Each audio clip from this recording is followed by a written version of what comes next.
Doobie doobie doo. Oh my God! Doobie doobie doo. Doobie doobie doo. Doobie doobie doo. Oh my God! Welcome back, boys! It's a beautiful Monday. Can you believe it? Doobie doobie doo. Doobie doobie doo. Doobie doobie doo. Doobie doobie doo.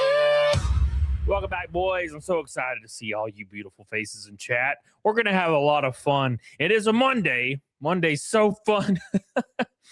Mondays. Oh, what is up with Mondays, man? You know, you can tell you're getting older when you're like, you know what? Monday sucks. I actually liked Monday when I was working.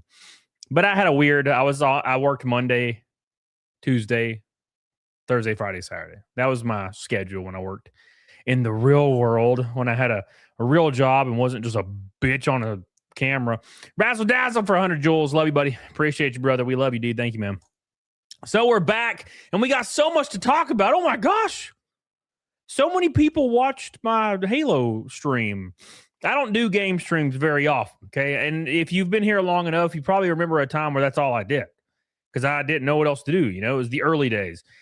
And I started doing this style and stuck to this. And I went back and played Halo because the new Halo game came out. Well, apparently it's the end of the world. Because the game's kind of hot shit, right? I gave it a 6 out of 10 when I played through it. And there was only 1 or 2 improvements that I kind of enjoyed. And the rest was just hog wallop. Hog wallop. And you never trust a hog wallop. No. And also, I didn't play the prequel missions. So at any rate, we're going to get into that because there is a huge amount of drama going online right now with old devs from Bungie fighting with new people and fighting with people online and going absolutely insane. And it's going to be so beautiful to watch. Also, we got to talk about the quartering being completely exposed. Oh my gosh. Oh my gosh. You made a mistake. We saw the address printed on the coffee labels. Looks like it's Mill Creek, but we're going to get into that as well. And also some beautiful Jer clips to just, you know, get our feet a little bit wet because it's not a Monday without roasting some Jer. That's for damn sure. It's Monday, Ham Planet, Monday Hamburger. Somebody called it something the other day. Monday something. Anyways, get the hell on it, doggone it. We're going to cover that. We're going to cover the CEO of the Crackle Barrel stepping down. And by the way, CEOs step down. They don't get fired. A lot of people don't understand the difference. CEOs or executive positions are not like me and you. When we leave a job, we get fired. Okay? Or when we're forced out of a job, we're usually fired. CEOs, executives, they resign. Now, when they resign, they're paid a huge lump sum to resign. They get rewarded to resign. They don't get fired. That's not a thing. So she cost the company millions upon millions, over $100 million easily. She got paid $4 million to drop the hell out after almost destroying Crackle Barrel. We're going to talk about that. We're going to talk about a guy getting completely banned from Tractor Supply because apparently he's a Trump supporter. I don't know, man. Whatever. We're going to talk about that as well. And we're going to have a great ass Monday. So do me a huge ass favor and like the show. Kiss it right on the tip because that's the way we like it, baby. Right on the tip. Give it some love and let's have a good ass time. We're up to streak on the Naked Snake goal. We're up to streak number 12. Streak. What the hell is that? Halo streak. What the hell did I do? I deleted it. God, I'm so stupid. I'm so stupid. All right. All right. There it is right there. Boom. I got it. Got him. Naked Snake number 12 on the dock today. Get the hell on it. DD doggone it. Appreciate all you guys' support. And let's have some fun. Where's the kiss the tip button? Oh, you already see it, brother. Looks like a thumb. You know what I'm saying? Just the tip, though. All they had to do with Halo is add a multiplayer, and it would have been a huge success. You know, that's actually insane to me.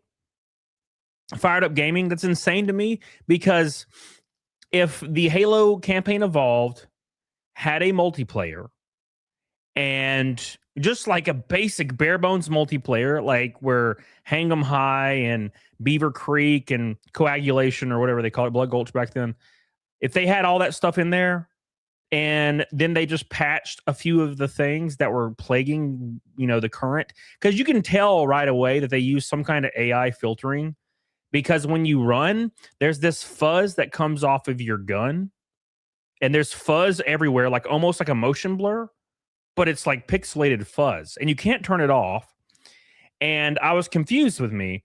are confused with me. I'm always confused with me. Well, so I was confused because I played it downstairs in my music studio. So if you guys don't know, in my music studio, I have an Alexander PC. My partners over at Alexander PC, TJ, awesome people. They sent me a monster of a PC and I played Halo on it. And I cranked it as high as it could possibly go, ultra everything. I'm a 4K monitor, and it still had the fuzz everywhere. So it's not a gear type of thing. It's something to do with the actual integral part of the bare bones of Halo. So at any rate, we'll get into all that. Snafu says Tractor Supply sells giant cars. What the? Oh, you talking about roosters? That's what my grandma. My grandma used to do that. You know, my grandma used to do that shit. She used to buy them roosters. Thank you, Snafu. You're the top dog, baby. Right out the gate. Snafu, top dog, super chats. Give him a kiss. Snafu, number 2. Thank you, brother. All right, boys. Appreciate you, man. Let's get into the drama. Let's get into the sauce today. We'll start with old quarter pounder for fun. I like talking about old Jerry. He's fun to talk about, man. I got to be completely honest, dude. Like, Jeremy is you know what Jeremy reminds me of? Jeremy reminds me of The Room. Have you guys ever seen the movie The Room by Tommy Wiseau? Fantastic film. If you've never seen it, you need to watch it. So this it's where he intends on doing something serious, but he comes off completely like dumb as shit, which makes it funny. That's The Quartering, right? It's the same as The Room. He has this show which he takes really serious that he wants everybody to think is serious, and you watch it and it's just utter chaos in the weirdest way possible. Like, he has some kind of technical difficulty every single stream. His camera doesn't work, his mic doesn't work. He gets disconnected, his stream crashes, he has to do something. And he likes to put himself in the exact same sentence or conversation as like Steven Crowder or Tim Pool or all these people. And I got to be honest, it's not even remotely close. Not even remotely close, right? Somebody that is that terrible at everything. Tim never has a technical difficulty. Crowder never has a technical difficulty. They're never out of focus. They're not, lighting's never random and completely just fucked up every single day. You know what I'm saying? But here we are, once again, the same thing every single day. So at any rate, we're going to get the hell on it, diggity dog on it, and we're going to have some fun. So I hope you guys are excited to party with your boy on a dumbass Monday. Yes, I agree. I wish it was Wednesday or Thursday. But no, it's a Monday, so we all get to suffer together. All right. PDH asked me, she's like, what time are you streaming? And I was like, I kind of would rather just blow my shit smooth off. And she was like, why would you say it like that? Well, you know how it is sometimes. Rakin, my man, says, if I can get a second signed book, would you or Jesse want one? Jesse, for sure. Jesse loves that shit. You know, don't waste that on me. You know what I'm saying? Don't waste it on me. Get it for Jesse. Jesse would love that. I appreciate you, Rakin. Thank you. I have been going through Dungeon Crawler Carl, and it's pretty nice. Pretty fun little book. But apparently there's like 50 of them, and I'm like, fuck, I don't know if I can do all that. That's like that reminds me of One Piece, you know? One Piece. Thank you for the super chat, brother. I appreciate that, dude. All right, let's get into the ham bone. The ham bone. Our Hamble. Our poor little Hamble. So first things first, he went live today. His stream crashed immediately, of course, as per usual. And something very, very strange that we're going to point out here, but let's just go ahead and jump into it so you can see what I'm saying. Because this is actually really interesting, and I'm going to speak to this a little bit when it comes to Rumble, okay? Because this is very, very important when it comes to Rumble. Hambonin. 50 books, was it a fucking Bible? No, it has like, I think 10 or 8 or 10, 9, something like that. I think Preacher had 10 books, but they were really short. And I read all those in like a week when I was at work. I was working at GameStop and it was like July, so it was dead. So I was just reading freaking Preacher, you know? There's no way this stream is going to start out like this. You ready? This is how this stream's going to start out. Isn't that strange? Like, just go back to this. Ready? This is part of my intro. Like, how is he so? He's one thing you can say about Jerry is he's consistent. live troubleshooting there. The software I used to stream just completely failed. And uh-oh. Uh-oh.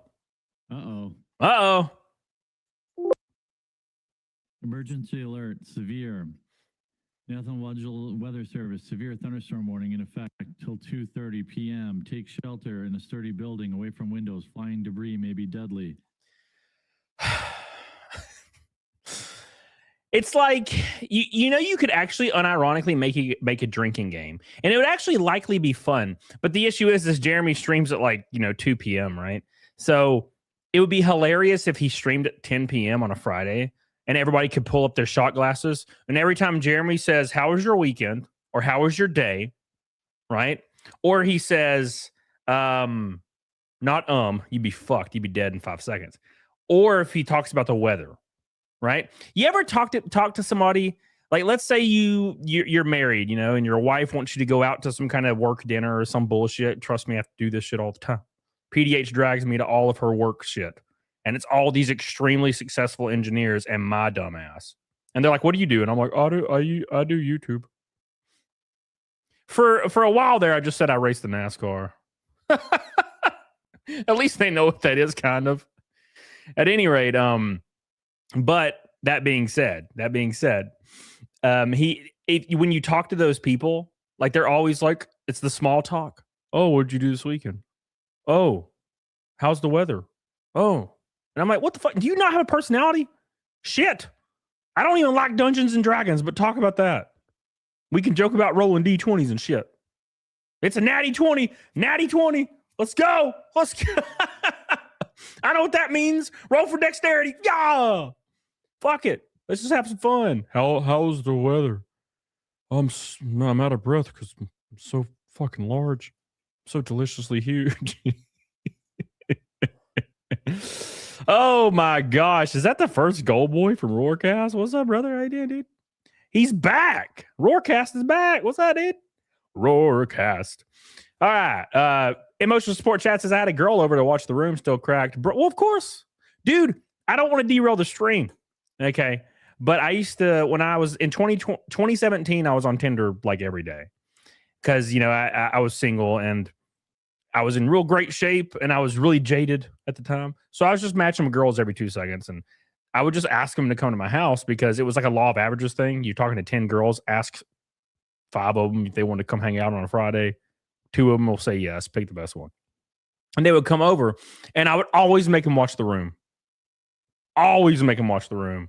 And they were always just watching their face during The Room is just the best shit ever. D-Maskey. Oh, damn. Cam is a wild monster guy. Hell yeah, brother. I quit them for 2 months, but they couldn't quit me. I came back to them. I've had these in my pantry for months, and I just found them. And I was like, I guess I'll drink one.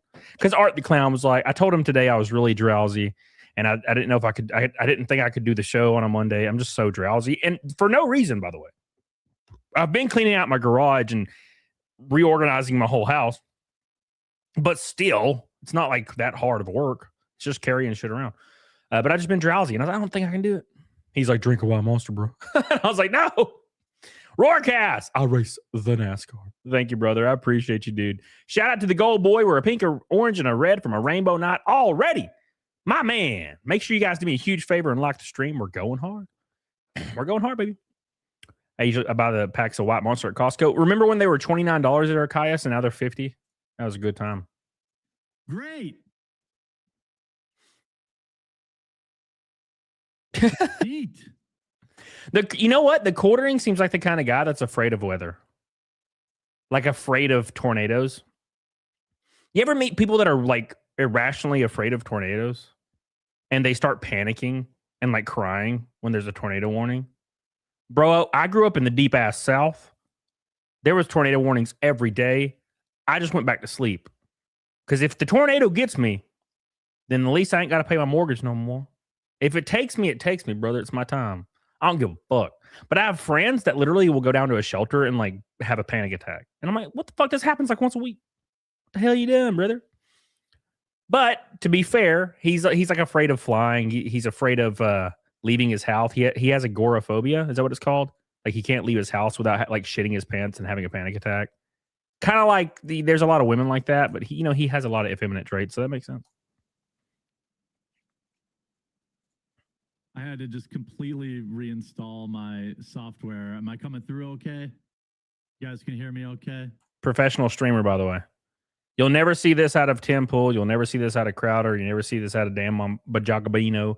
You'll never see this out of any of those guys. But quartering every day. Everything's crashing. Everything's crashing, Steve. Damn, Steve. Come on, Steve. Come on. Gorophobia. Oh my God, Jay. Somebody ban Jay. That was too funny. I can't talk to you anymore, Jay. It's too much. Oh my gosh, I hate doing Monday shows, Jay, because that's the funniest chat I think I've seen in like 10 years.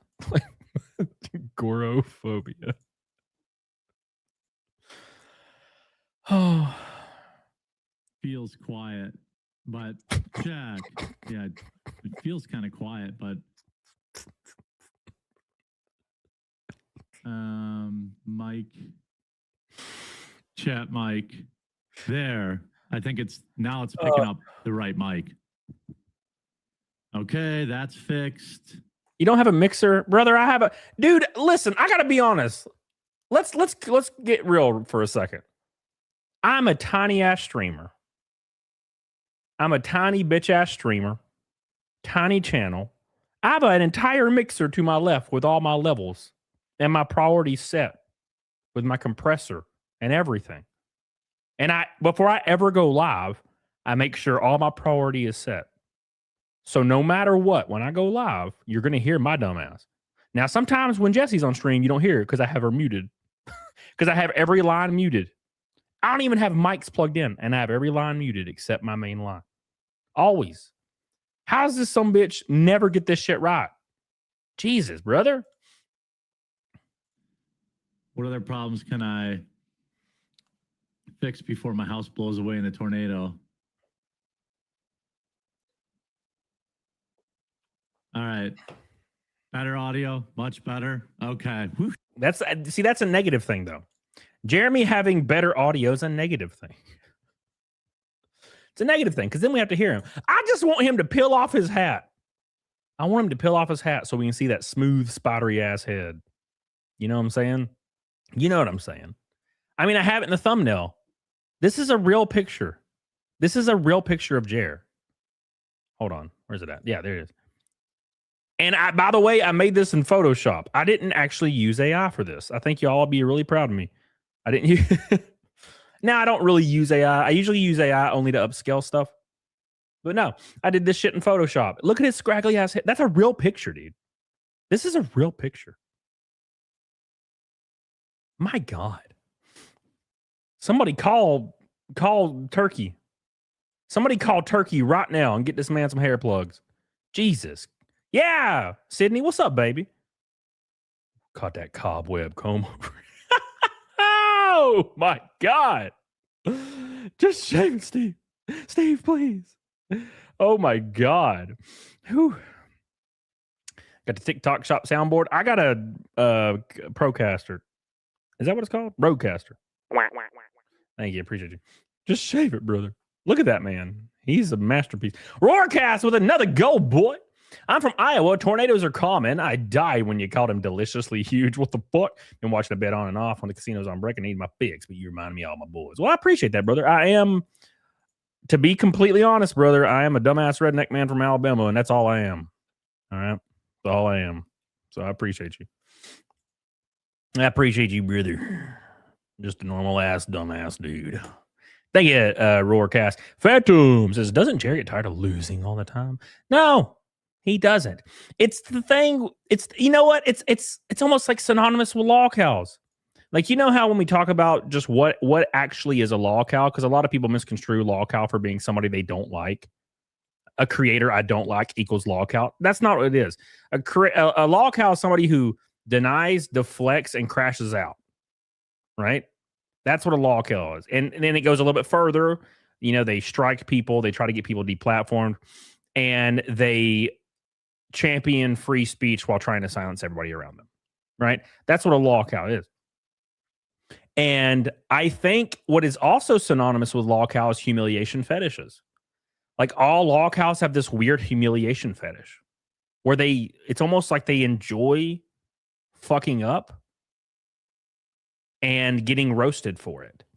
And also what is very strange is almost another thing that's synonymous with lol cows is like either infidelity on the part of their female partner or cuckoldry. Always, right? Always. It's always some kind of cuckoldry or infidelity on part of their female partner. Every time. It's just synonymous with lol cows. You know what I'm saying? Jay says the lol cow that hurt me was Rich. RTU, I really like that dude. Yeah, I did too, man. I think out of all the lol cows, Rich had decent streaming content. He's kind of funny sometimes. You know, he says some funny stuff sometimes. And I used to watch him back in the day. And then, you know, he just kind of started crashing out. Now he hates me like with a fury. And I don't even dislike him at all. I don't have a problem with Rich. But he fucking hates me. And that's fine. I don't mind. But yeah, that was kind of the bummer for me, you know. That would have been dicey. That would have been dicey. Let's check some system audio, make sure that works, and then we'll get on with the show. Is this working? You know what? Here's the funny thing. I can go live on my alt channel downstairs in my music studio on OBS with stuff that I haven't checked in like a year, and I will make sure everything's working, and then I just go live. How does Jeremy in his main studio always have this issue? Also, by the way, this is the same chair he masturbates in. Are you kidding? I have a chair specifically for that. Okay. I have a room for that. I like candles. I turn on some Journey. Usually don't stop believing, right? Because it's about 4 minutes, like 3 minutes, 58 seconds. And that's all I need, you know? Don't stop believing. You know? That's what I do. That piano when the fucking guitar comes in. That's the shit right there. No, I'm just saying, like, it's weird. It's weird. All right. Yeah, he was a computer tech. Apparently, he was some kind of tech wizard, but apparently can't even remotely use any kind of tech items. He's the kind of guy that, like, when he holds a smartphone, he has to put his reading glasses on and like look like this. You know? I can't stand OBS. I use Streamlabs. Billy, Streamlabs is OBS. Billy, don't fuck with me. I can't handle your shit today. I don't use OBS. I use Streamlabs OBS. It's definitely not OBS Studio. It's definitely not OBS Studio with a fucking attachment. Billy. Bricked up minifig. Hell yeah, brother. Here, it was muted. Is that his stream? Check. Okay. What is this money? What is this? What is this music? Crank that up. What is Put happening? it down here. Was this live on Rumble? Was this his Rumble stream? What is this like a members only thing? What the hell is this? I don't know. Here. I turn that down. It's like freaking spammed. All right, are we good? Good. Oh no, he's drinking. Dude, is he drinking those energy drinks from Costco? No, dude, don't do it. Those are dangerous. All right, 5 out of 5. Okay. My voice doesn't sound the same. He's still just. This entire stream is just him troubleshooting shit. That part didn't change, I don't think. That should be. Oh, that reset too. That did reset, huh? You know what? I think I understand what's happening here.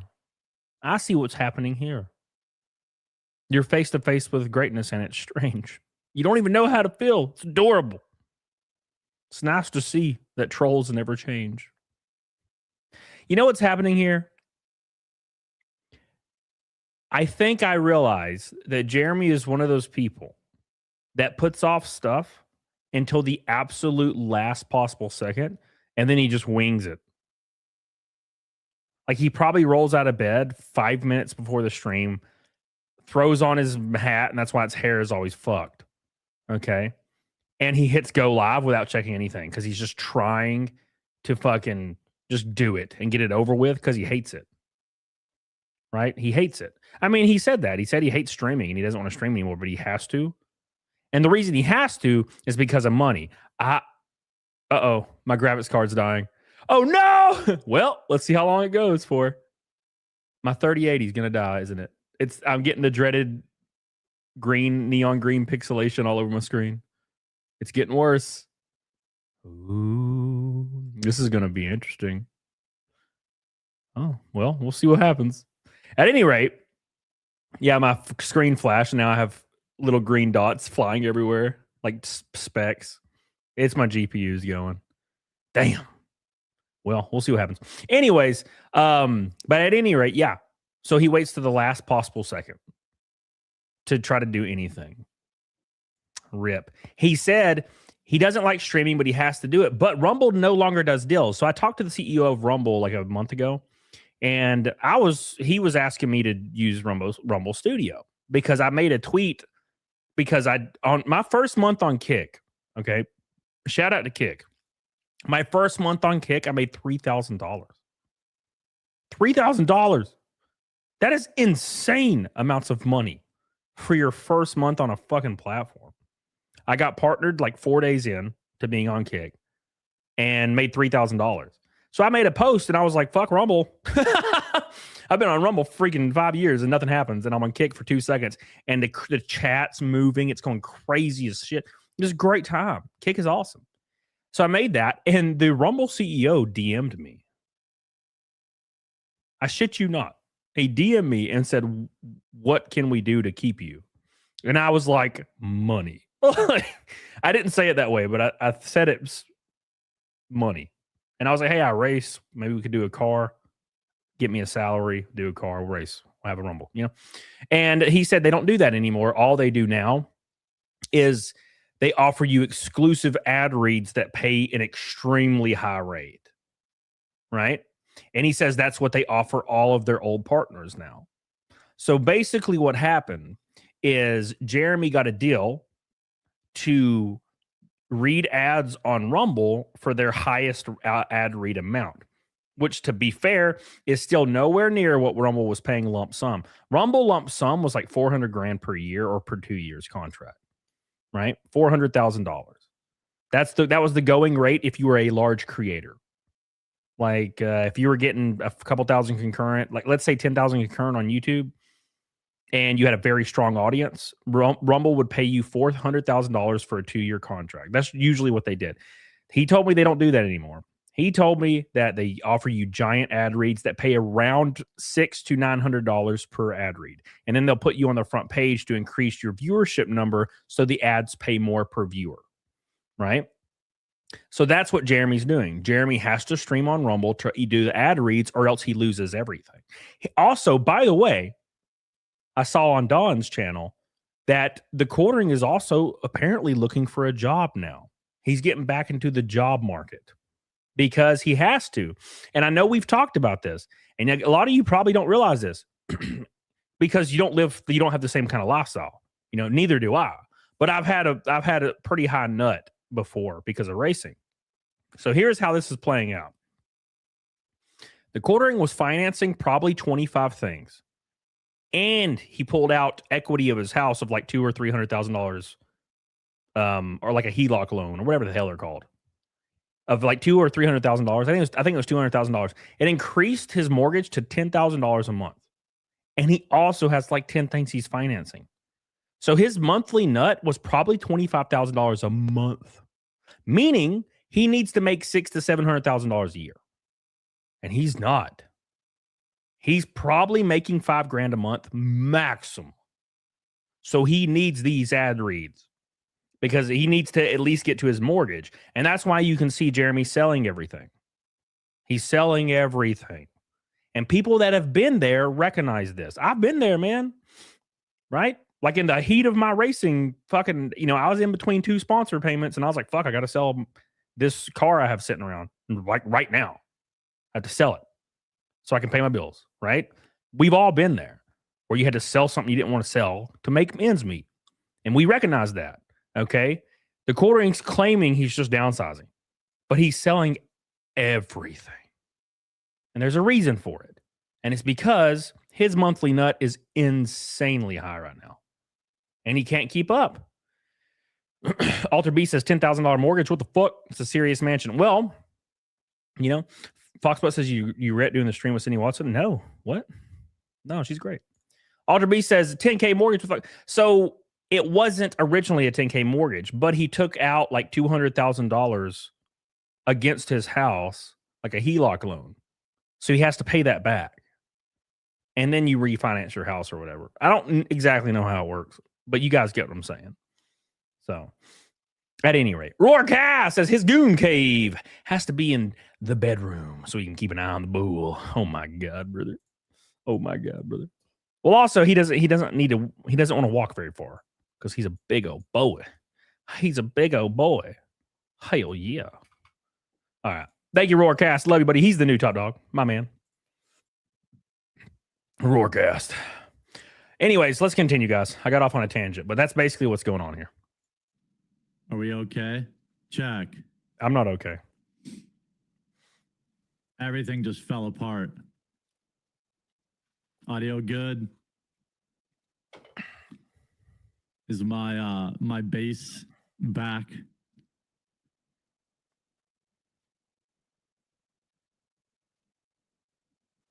All right. This is insane. It's just Dan in the dirt says I'm selling up a lot of stuff because I'm on fixed income, suffer stroke, and going through divorce. I get get a permitted septic system from a tiny home so I don't end up homeless. Yeah, and that sucks, Dan. I'm sorry you're going through that shit, man. But it's what you got to do to survive. So we can recognize it, What? Billy, what? Oh, is it because the Yeah, that reset too.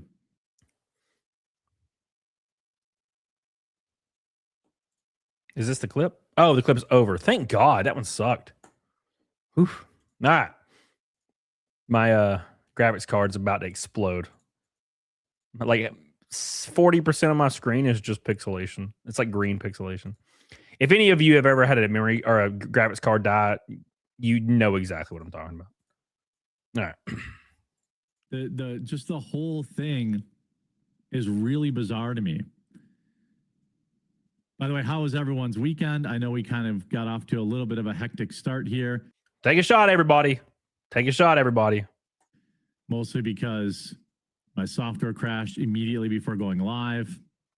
Normally I use Rumble Studio, which never gives me problems. And seems like today is a great time to consider just moving there exclusively. So I don't understand, if he normally uses Rumble Studio, why is he using another software? He's just bouncing between them for fun, I guess. I don't understand. All right, we've got this Story. God. I'll drink some Fireball in honor of the Quartering. We're drinking some Fireball. By the way, so there was a sponsor that had dropped Jeremy. Okay. So Jeremy claimed 2 weeks ago now that he was going to sue me. He was going to sue Yellow Flash. He was going to sue Luther Morgan over various reasons.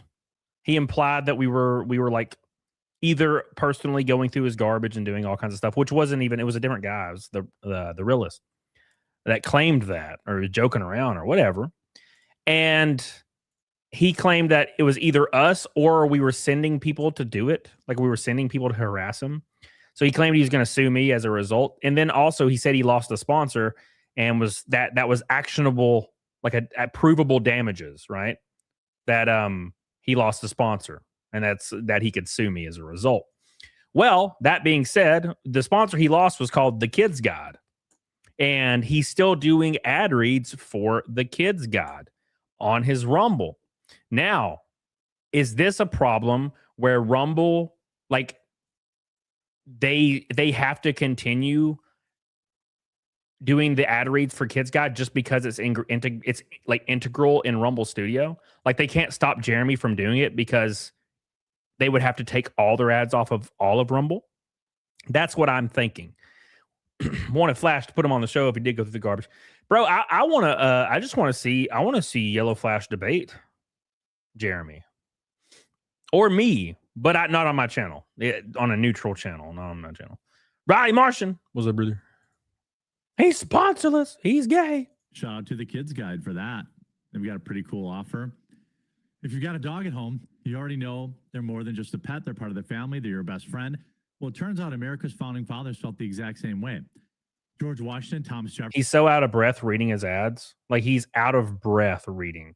Just on the verge of death right here. Jefferson and several of the men who helped build this country all had loyal dogs by their side. Some even traveled with them during the Revolutionary War, and they were there for some of the incredible moments in American history. When I found that out, I thought... He's like gasping for it. I'm like, bro, dude, you can fix this really easily. Start like walking every day, preferably on an incline, and do it for like an hour a day. And in 4 months, you won't be doing this anymore. And he's technically supposed to be doing this because remember, he said he was on a diet like a week ago. I guarantee you it's not a thing anymore. I guarantee you he's already off his diet. That's not a thing anymore. He's already felt that shit because, unfortunately, and Melanie Mack kind of went after me on X for this, which I don't really understand it. But she claimed she didn't tell the Quartering he could drink. But if he had to drink, he could drink. And I'm like, isn't that just the same thing as drinking? Isn't that the same thing as telling him he could drink? My monitor just shut off, by the way. There goes one of them. I wonder if it's the HDMI cable, actually. I bet it's the HDMI cable. Let me downsize to one monitor real quick. We're gonna have to do this strategically. I'm gonna have to downsize to one monitor for the time being. I think it might be the HDMI cable because my other monitor is completely fine. The right monitor is like, bye. Where are you at, baby? How do you change the monitors? Shit, man.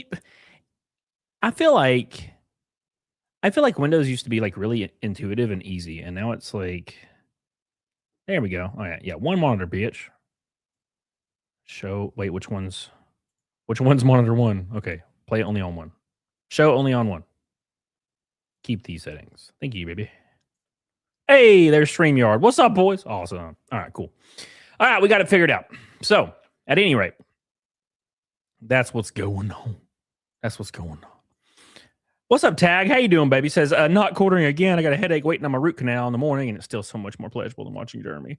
Oh, not Jeremy. All right. What's up, Sledge? How you doing? Daily Dysfunction. How you guys doing? Hope you guys are doing well. Diet day 5. I think it's like a week now. I'm pretty sure it's a week now. Right? So at any rate, I'm gonna just move over my stuff. Yeah, so see, that's how you deal with tech issues in like 2 seconds. Right? How you deal with tech issues in 2 seconds is just fix it. Right there. Foxbutt, do you see Yellow Flash going after Angry Joe? Yeah. Angry Joe is also a law cow. And Angry Joe is also the same exact kind of guy. That is, he has that humiliation fetish, right? He has the humiliation fetish, and he's always crashing out. And I think he does it because he wants people to just talk to him or talk about him. And he doesn't really care if it's negative or positive or whatever. He just wants it. You know what I'm saying? Radius Fear, my man. What's up, dude? I tried. You said you were launching a stream the other night, and I got off my stream and was trying to go watch your stream. I could not find your ass. I was like typing. I was like, what the fuck? Where is he? How you doing, brother? How you doing? Welcome back, brother. You know, for views. And I don't know if it's for views, Dual and Tired. I think everything they do is a humiliation fetish, right? I think it's this weird, I don't know if it's, and you notice this in men when they tend to get like mid 40s, early 40s, And if you guys know anything about, like, I guess biology, if we're calling it biology, is your natural testosterone plummets late 30s. That's when you have a significant drop. After, your early 30s, you have a slight drop. And then at the end of your 30s, you have a stark drop in testosterone. And I think these guys don't realize it, and they start, exhibiting extremely effeminate behavior. And that the effeminate behavior is gossip, wanting people to talk about them, wanting to be involved in these gossip circles, all these strange things. And they start all crashing out and acting highly offended and like bitchy and whiny when they never really did that in the past, right? I don't think I've ever seen Angry Joe like this fucking unhinged, but guess what? He's that age. And Jeremy's that age. All these law cows across the board are almost the exact same age, and they're all acting the exact same at the same time. And I think it has to do with their testosterone plummeting, and they don't really understand or see them doing anything wrong or see anything negative from happening. So that's kind of why they want to revel in this weird pool of just, like cringe law cow behavior, right? My advice is to go to a fitness center or a fitness like doctor and get on testosterone, because when you're in your 40s, you likely can get on it instantaneously, right? Especially if you just request it, And also, by the way, injections. Never, ever do anything but injections. Everything else is bullshit and have negative side effects. Just do test C injections straight in. Intramuscular. That's the way to go. Billy Hatcher says Boogie had to crash out tonight on Lock Live, and it's a shit show, but he had a reason to crash out. What was his reason to crash out, Billy? What did he do, Billy? Look how they massacred my boy. Look how they massacred my boy. That's why I have a hard time dating my age. Most guys available are leftovers and pussy. Exactly, exactly. And look how pretty you are. Now, see, though, I think being an attractive like woman in your 40s is probably the hardest shit, because you're gonna be finding a lot of dudes that are just absolute dog water, because they're all going through that little bitch ass weird phase. Toasty, what's up, baby? All right, let's continue. That's actually a cool way to get kids interested in history. And it turns out a company, The Kids Guide, is already doing this. They have a guide called The Kids Guide to the Founders' Furry Friends, and it shares the true stories of remarkable dogs that belong to America's founders. It's beautifully illustrated, easy for kids to enjoy, and teaches them about the people who shaped this country through the stories of the companions they loved most. Let's be honest, getting kids excited about actual history isn't always easy. But tell them they're about to learn about George Washington's dog, now you've got their attention. When I point out certain things, certain strange Jeremy behaviors, I cannot not see them. What's up, Power Keg? How you doing, brother? Like every time he gasped for air, I can't. It's the only thing I see now. I thought it was a genuinely clever idea, and if you've got kids or even grandkids who love dogs, I think they'll have a lot of fun with this. They're writing a special. You see that? Like, just it reminds me of in that episode of SpongeBob when Sandy is trying to prove she's better than fish people. Fish people, like she's better than fish people, and then they do the fish face, right? And they're better at breathing underwater, So. Why the hell is looking at the side monitor? Good God, it's some low effort reading. Hey, look, that's what I'm doing. I'm looking at my left monitor. I never look at my left monitor. This is jarring for me. Okay, my right monitor had died live on stream today. So we're doing it live. Never do anything but butt injections. Never do anything but injection. Exactly. What's up, Lori? How you doing, baby? They're mooching couch humpers that see me as a disabled war vet as a paycheck. Ooh. There is nothing, and look, I'm not trying to be a dickbag here. There's nothing more unattractive than an older guy that doesn't have his shit together. You know what I'm saying? If you're past the age of 27 as a male and you don't have your shit together, you need to fix it fast, because that shit's fucking cringe, brother. That is some cringe shit, brother. Like an older man that still works at fucking, I want to say movie gallery, but that dude doesn't make any sense. What is movie gallery, Camelot? Special offer right now that includes a kid's guide to the Founders' Furry Friends and some other freebies.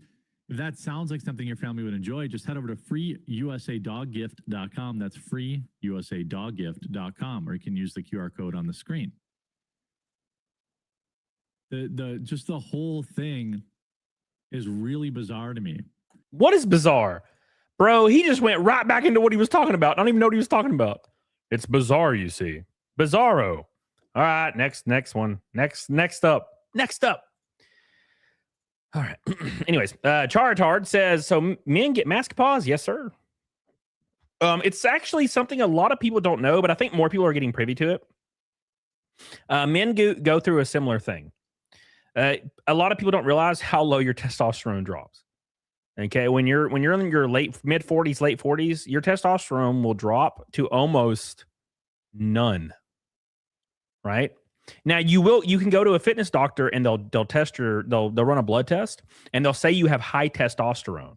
And you'll be like, wow, I have high testosterone, Power Keg, right? I'm totally good. What they fail to mention is you have high testosterone for your age. That's what we fail to mention.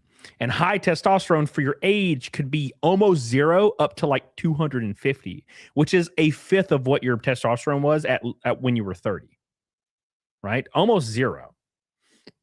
A lot of men don't know that. So you'll go to the doctor and they'll tell you that. And you're like, oh, I have high testosterone. I'm like, no, you don't. You don't. Okay. High testosterone in your 30s is like 800 or 1,000. And they'll be like, oh, you have 200 at age 50. You're totally fine. Right. And they think they're fine, but they don't understand why they're sad. And they want to blow their shit smooth off. Right. Like, well, that's always a thing. Oh, I can look at it as a sign house. Those fancy sign houses. What do I got? I got something sign housery. Damn it. HD 600s. Oh, he's got the 650s. Damn, he's freaking mogging my ass. He's mogging me. Somebody do something. Call the police. Jesus. Fuck. Now I feel inadequate and gay. How could you? Billy, donate $500 so I can buy the 650s. Hurry. All right. We got to do this. Do this right. Modern brand. All right. Let's hear Jeremy, who has said he no longer talks about culture war stuff in movies. Let's hear him talk about it again. Because that's what we talk about, right? Modern brand. Those new modern customers don't come. And the ones that were keeping your brand afloat, leave. It's just like in Hollywood, where they're constantly revamping these movies. Like, hey, we need to have, Snow White needs to be Latino because we need more Latinos in the movie theater. Instead of thinking, hey, we need to make a Latino-based movie or a new Disney princess. God, he is literally about to pass out. He's so out of breath. Yeah, that's not why they do it. They don't put Latinos in movies because they want more Latinos watching the movie. Has nothing to do with that. Has nothing to do with ticket sales. Has nothing to do with bringing more people or trying to expand to a bigger audience. Nothing to do with any of those things. That is Latino. They're like, well, let's just change one and keep the story. And those idiot Latinos, in quotes, this is what they're saying, not me, will lap that up. But they never do. It's never worked. I can't think of a single time where they like race swap somebody and suddenly everybody from that community came to see the movie. That's not why they do it. The quartering. This is why the quartering doesn't need to talk about this kind of stuff, because he has no idea what he's talking about. It has nothing to do with bringing people into the film. It's all dude, I was about to say that, Fox, but it's all an Oscar checklist for Hollywood and tax breaks for Hollywood. That's why, Fox, but you probably understand this and know that when they started getting rid of a lot of these programs to bring in money, like, for example, USAID and things like that, suddenly all these things started to drop like a rock. Remember when USAID started getting audited and then suddenly all these giant corporations announced they were getting rid of their DEI policies?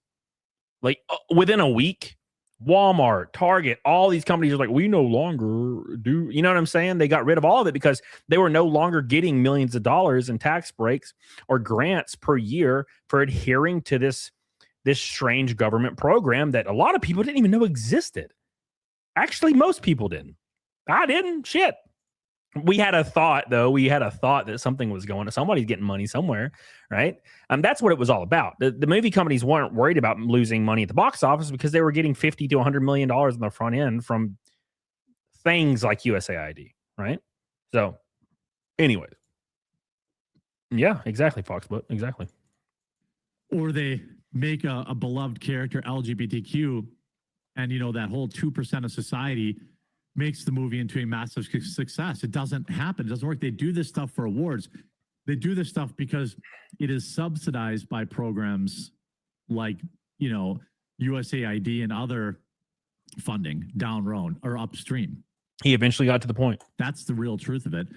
You can't get an Emmy or Grammy if you don't have X, Y, and Z for diversity. You can't get the best interest rates from banks if you don't have a DEI policy. This is how all that stuff was enforced. The leadership shakeup at Cracker Barrel. You ever think it's strange though? You ever think it's strange how and I don't have, but let me preface this with saying I don't have a problem with hip hop at all. It's just never been my thing. I've always been a damn thrash metal guy and a metalcore guy and a hair metal guy and a classic rock guy my whole life. Never been into almost anything else really, with within reason of a couple things here and there. And when USAID got pretty much defunded to oblivion, all of that music disappeared off the face of the earth overnight. Like there hasn't been a hip hop single in like the top 20 in what? How long? It's been a year or like 4 months, 6 months now. Whereas it used to be the entire Billboard charts was nothing but random hip hop from like Little Boozy and Chuck Chuck Bang Bang and Little Boop Boop Boop. You know what I'm saying? Like the entire top 100 was just random hip hop you've never heard of, right? Your favorite like metal band would come out with an album and it would debut at number 2. And you're like, what? How the hell? You know what I'm saying? And it's because nothing is selling anymore. Nothing sells. And it's kind of sad that this USAID program was in place so long because some of my favorite bands debuted at number 2.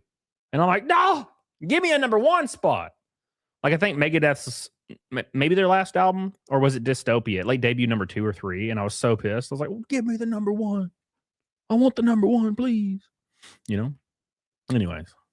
Continues efforts to revive sales after years of sluggish traffic with resources. No, he's just out of breath reading the article. He's just out of breath reading the article, brother. He's just always out of breath. Anyways, we're going to go back to the tech issues because you can't have a quartering stream without 2 or 3 tech issues. By the way, we are already a 10th of the way to Naked Snake. Shout out to Roarcast, the top dog tonight, a pink, a red, and an orange. Nope, pink and a red boy from Rainbow Night. We're moving on up. If you are not a member, become a member, boys. We're going to do a video game stream with the tier 2 and 3 members once we hit the goal, which we're close. We're only 100 away, 100 members away. Charitard says hip hop. Black's Law. Damn, brother. You got my ass. You got me again, Charitard, you bastard. All right, here we go. Next thing's next. Sesame Street 1 under. Oh. Hey, it's Travis says, Billy Corgan's been preaching about government interference in music industry since before the 90s and others before him. Ice Cube talked about it as well. Man. Go to this other window here. Wait, why the hell is Jeremy? Why am I looking at Jeremy's like right tit? Why is Jeremy over here on the? What is this? I'm just looking at his wall. It's so funny. It's like every Jeremy stream is his first stream. Like if you pulled up Jeremy's stream with 0 context, no chat, like let's say his chat wasn't there and the viewership wasn't there, and you just played it, you'd be like, oh, this is this guy's first stream ever. This is why he's having such issues. No, it's just he just unironically has tech issues every single stream because he never has anything fixed right. And probably the reason for it is he's used to having all these people fix everything for him, but now he has no employees. Even though he says he has all these editors, he doesn't fucking have any. He does everything himself. There's no editing anymore in anything that he does. And I think that's the issue, is he's having to do this all himself now. Like he's back doing what us plebs have to do. What me and Yellow Flash and all of us have to do, edit ourselves. Welcome back, Quartering. You're a real creator again. Apparently 5,500 people are watching this. Bring up some more store eyes here for your sore eyes. Store eyes for your sore eyes. Oh, my man is just so unlikable. God, Jesus. I saw it, Foxbutt. I saw that, yeah, dude. All right. The chat, he has 5,000 people in his stream. His chat is not even moving. Go here, go here. How's everybody's weekend? He has said this like 4 times in this stream. This isn't paused, by the way. Let's see here. There we go. No, is that the one? No, that's not the one. What the fuck's That's up? the one. Sorry for the kind of real-time tech issues here. Luckily, we were able to get them all fixed right before we had to go live. Oh, really? Is that why nothing works? Like, oh my God, brother. Please, Jer, save me from my prison. That's always nice. It's always stressful tech issues when you're basically a one-person team. And I don't even... He finally admits it. Just last week, he had all these editors. Now he's a one-person team. Interesting. See, it's funny. When the Quartering wants to play a victim, he'll accidentally tell the truth. Right? When he wants to play the victim, he'll accidentally tell the truth. He always does this. You have to be paying attention, though. Right? You know what I'm saying? Foxbutt says, listen, to be fair, scuff is a part of streaming. It for sure is. And I'll give you an example of that, Foxbutt. 10 minutes ago, my right monitor died. Because I think my HDMI cable is gone. I think the one that goes into this, or the DPI, or whatever it is. It crashed out like midstream, and I just switched over to my first monitor. It took me 10 seconds. If I wouldn't have said anything, you guys wouldn't even have noticed. You'll just see me looking at a left monitor now instead of my right monitor. Static Shade said, did Hannah Claire and Melanie Mac disappear? Well, Hannah Claire was very smart. She was very, very smart. Hannah Claire saw the writing on the wall, and she got the fuck out. She got the fuck out, right? She's done. And that's the best thing she could have done. Smartest thing she could have done in this whole situation. Melanie's still there, but I think she's only on 2 days a week. And it's the reason she's probably on there only a couple times a week is because Jeremy can't afford to pay her $500 per show now, which makes sense, right? And yeah, I don't know. It's funny because when there's tech issues like there is every stream for Jeremy, it'll only be Melanie. And if Melanie is like has any energy to her, it automatically makes the stream better because she can just like start talking to chat, you know, and. But then Jeremy comes back and he's like, okay, anyways, you know what I'm saying? And you're like, fuck, just make it Melanie. Just do that. You know, do you think she'd be there if she wasn't getting paid? No, of course not. No. I don't know if she'd admit that, but I mean, come on. Right? Yeah. Do you like psychedelic rock like King Crimson, Pink Floyd? I like a little bit of Pink Floyd, but I have to be in the mood for Pink Floyd. I like David Gilmour a lot. Know if all these changes I made are going to stick when I close the software again. They just disappeared. All my scenes, all my, all the stuff that I have pre-planned, pre-programmed, just disappeared. So why didn't you have it fixed before you went live again? I want to thank you all for tuning in today. If you're watching on the Rumble homepage, do me a favor. Go to, you'll see my title right here. Page. Click on the title of the video. So to give you guys some context, Rumble will put its basically partnered creators on the homepage to increase their concurrent viewership number. So the ad reads pay more per viewer. There is not 5,000 people watching Jeremy. There's likely about 200 or 150 watching Jeremy, because if you look at his viewership numbers on YouTube, which was his main platform, before he stopped streaming completely on YouTube because no one was watching on YouTube. I think his last stream he had on YouTube before he finally called it quits was like 150 people. And to put that in perspective, the Quartering has like, I think 2 million subs, 1 million or 2 million subs on YouTube. And he was getting a third of the viewership that I get. And I'm not particularly interesting. Right? I'm just a redneck dumbass guy. And more people are choosing to watch my dumbass than watch Jeremy. Right? So no, he doesn't have 5,000 people watching. He has probably 200. But him being on the homepage, if you are just on the Rumble homepage, if you just click the Rumble app And if the Rumble app, relocates you to the front page, it counts as a view for the person who is on the front page. So anybody they put on the front page, if you are sitting on Rumble's homepage, it counts as their view, right? So basically there's 5,000 people sitting on the Rumble homepage, and like 98% when they're scrolling to look for their creator they want to watch. Like, let's say if they want to watch Asmongold and they just go to the Rumble homepage and they're scrolling to go find Asmongold, it counts for a view for the Quartering, for example. You know what I'm saying? So none of those people are actually watching the Quartering. That's why his chat's not moving at all. But they get specific ad reads that pay out per viewer, right? I don't know if that's legal. I don't know how it works. But yeah, I mean that's why they're getting that money on those ad reads. I mean, I guess it's kosher. I mean, it must be. So at any rate, I don't know. All right. I'm on one monitor now, so I got to click over. So here's what I'm going to do. As per usual for the show, that's not what the hell I'm supposed to do. I'm going to do 10 Gold Boys, an hour. We're going to do, what is tomorrow in the gym? Shoulder day. It's shoulder day tomorrow.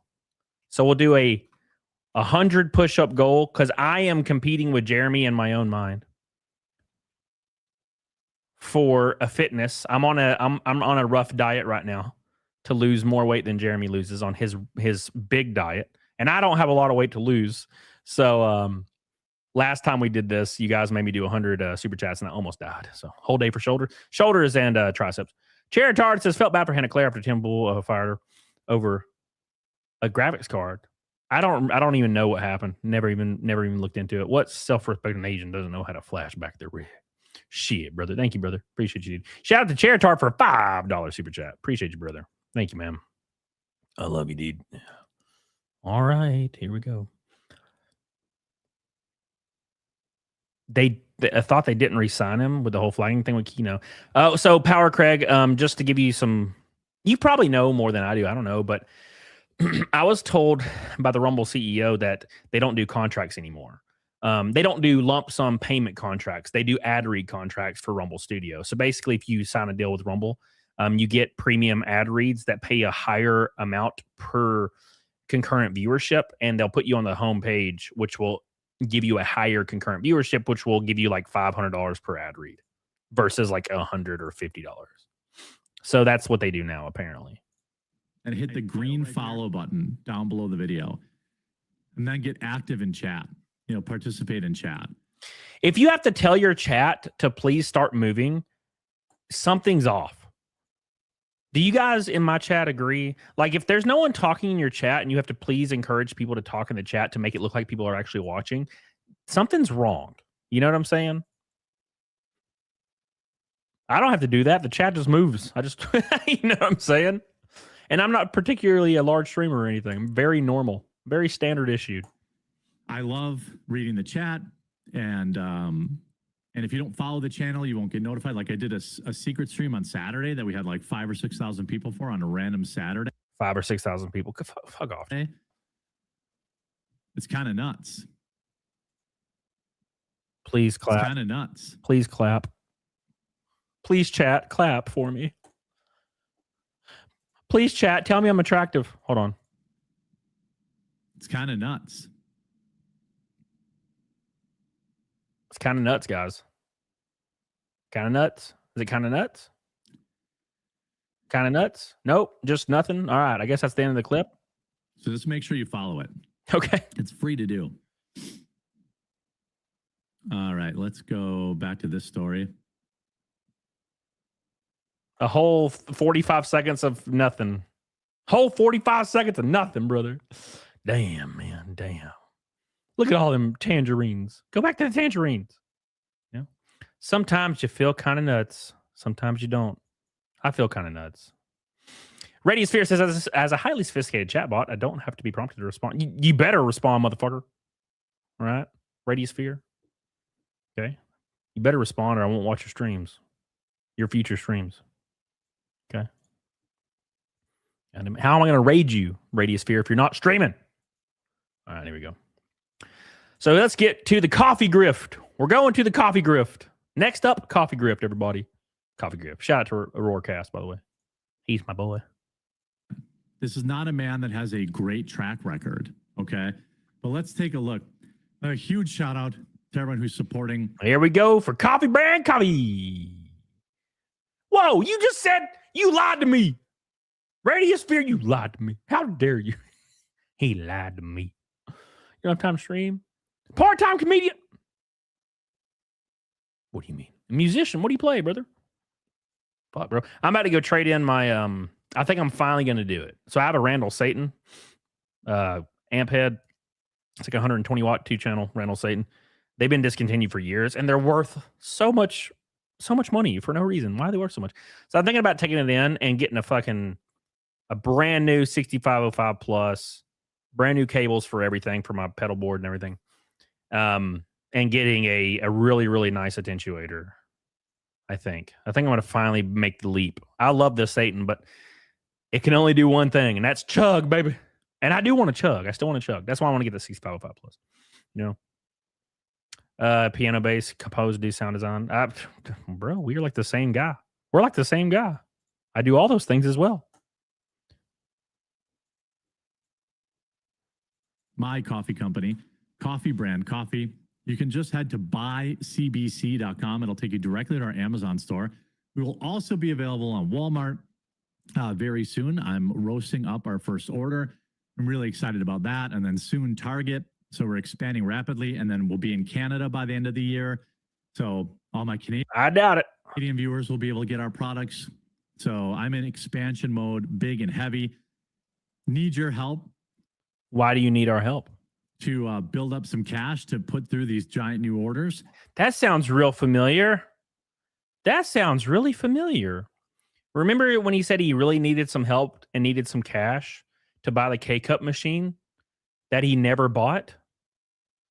I feel for there honestly is probably 100 or 150 people who actually watch the Quartering for content. Bless their hearts. And they're actually falling for this shit that he did a couple years ago for the K-Cup machine. Same exact thing. That is wild. Same shit. Exact same shit. That's crazy. And they're going to fall for it. And they're going to give him a couple $1,000s and he's going to go out there and hopefully he's going to pay off debt. That's what he probably should do with that money. You know what I'm saying? But he's probably going to blow it on some RC cars or some shit. I put our dark roast K-Cups, which are our top sellers, 30% off right now if you're looking for something to try. But we also have butterscotch coffee, our another top seller, blueberry cobbler, strawberries and cream.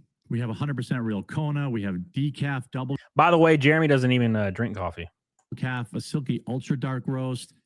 We only have 5 of those left. We're running low on that. We have a light roast Ethiopian, all available in whole bean, ground, and 5-pound bags. So remember, buycbc.com. If you're a coffee drinker, we're roasting our fall flavors right now. So we're bringing back spiked jack-o'-lantern. We're working on a new maple pecan flavor because viewers have requested a pecan flavor. So I've been taste testing that. Our Christmas flavors, gingerbread. And he's been taste testing this. By the way, the Quartering is still just lying about everything about his coffee company. Just still lying about all of it. And I think the reason he's doing it is because he understands that people know the truth now, relatively speaking. And he's just holding on and trying to sell it to the people that are still watching him. Right? He knows he's been exposed. He knows everyone knows he's lying. He knows everybody uncovered he doesn't roast his own coffee. He knows everybody uncovered that he doesn't, specifically Luther Morgan and Missy Mochi and a lot of people, Dawn as well. He doesn't roast his own coffee. He doesn't make his own bags. He doesn't make his own K-Cups. He doesn't make anything himself. It is all outsourced, all done, through his partners. It's definitely not drop shipped or totally. It's just the exact same as drop ship, but totally not drop shipped, right? And it's all been completely exposed. And he knows that. He even told on himself in a vlog. He was like, I don't know why people thought I was roasting my own coffee. And I'm like, what the fuck? You've been saying that shit for years. But then he'll go back to stream to the, couple hundred people watching him and say that shit again, just because he understands that these people might not know that yet, right? They might not know that yet. So he's still relying on those people that are just ignorant to everything going on. You know what I'm saying, Crouton? crouton croissant. Crouton croissant. Oh shit, boys. Don't forget I have a 10 super chats, $10 goal for the 100 push-ups for the Monday show. Don't forget the Gold Boy Parade. What is it? Gold Boy Shower. Yes. Didn't Jeremy make fun of the McDonald's CEO for not eating McDonald's? What a hypocrite. Well, you'll notice this, right? You'll notice this in everything Jeremy does is his entire content or his life maybe is just all a hypocritical POV, right? So he'll say people are fat. He'll say people are unhealthy. He'll call people drunks. He'll call people scammers. He'll call people grifters. He'll do all of this shit. He'll call people log cows are crashing out. He'll do all this shit. And it's literally one-to-one the exact same shit he does. Exact same shit he does. It's crazy. It's crazy, man. I wish I made $500,000 a show. Fuck, brother. I'd retire after about 6 months. Be like, all right, bye. All right, bye. I haven't sat down and played my grand piano in a long time, though. Because I tuned it like 6 months ago. And then I'll sit down and play it, and then one string on one of the notes is like slightly out of tune. And it just pisses me off. I usually play my digital grand piano mostly. And Vanilla Sugar Cookie are coming back for the holiday season, so it's a really great time to give our product a try. If you're looking for something to try, just try the dark roast. It's 30% off, and until they're sold out, obviously. But check that out. Fauci's personal. Anyways, check that out, please. Anyways, Irakayo's a gold boy, my man. I'll support fitness challenge. Hell yeah, brother.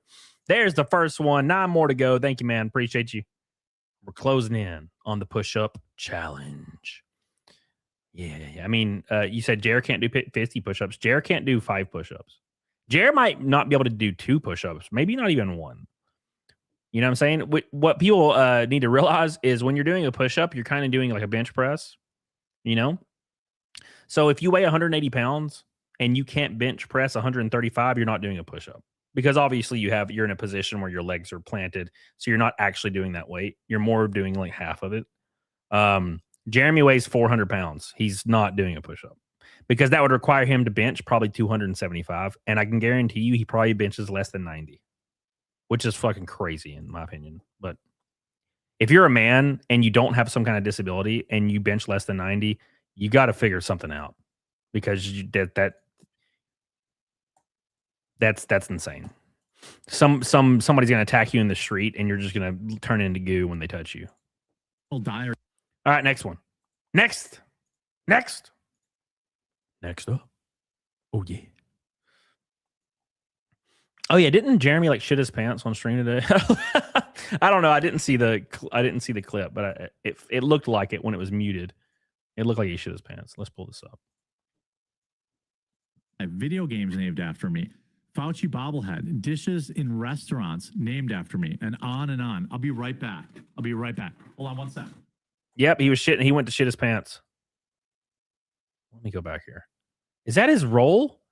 Oh my gosh, look. It's his ass. That's his ass. Jeremy, why are your pants down your ass cheeks, brother? That's his straight up ass right there.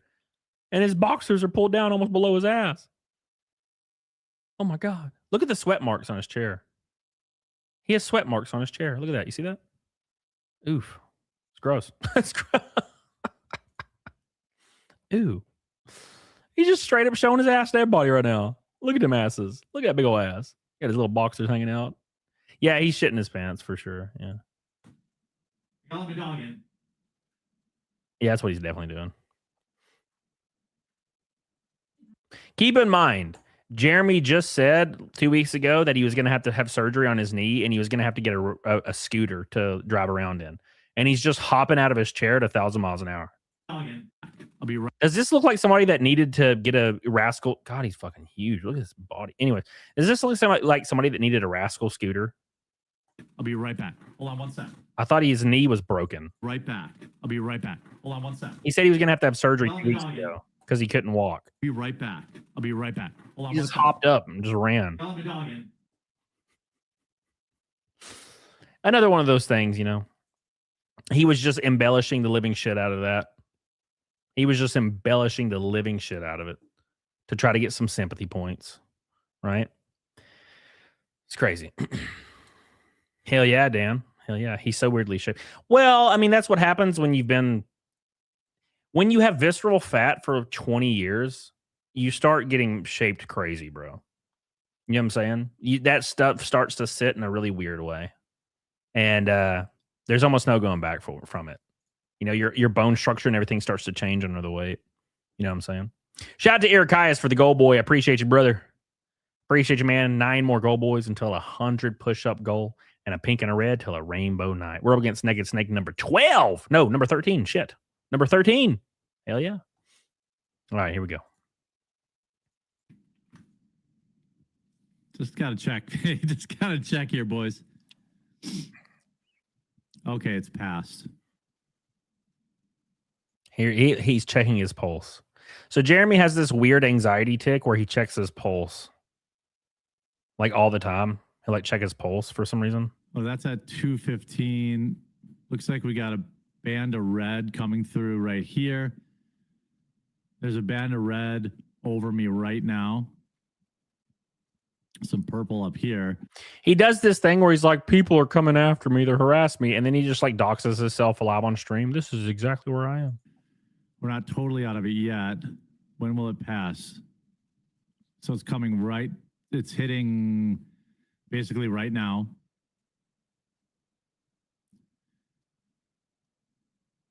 And this purple. Jer, the meteorologist, everybody. He's a meteorologist. Meteorologist. Is that how you say that word? I don't think I've ever said that before. Band is going right through where I live right now. I'll just text my wife quick.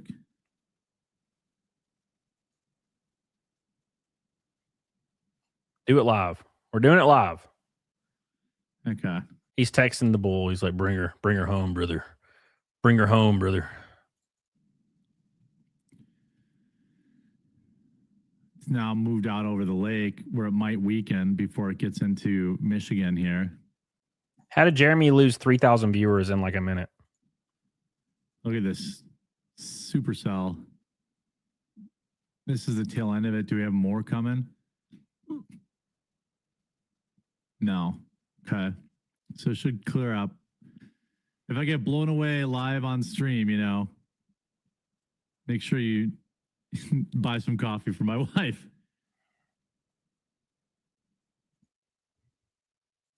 If I die today, guys, make sure you buy coffee so my wife will have money.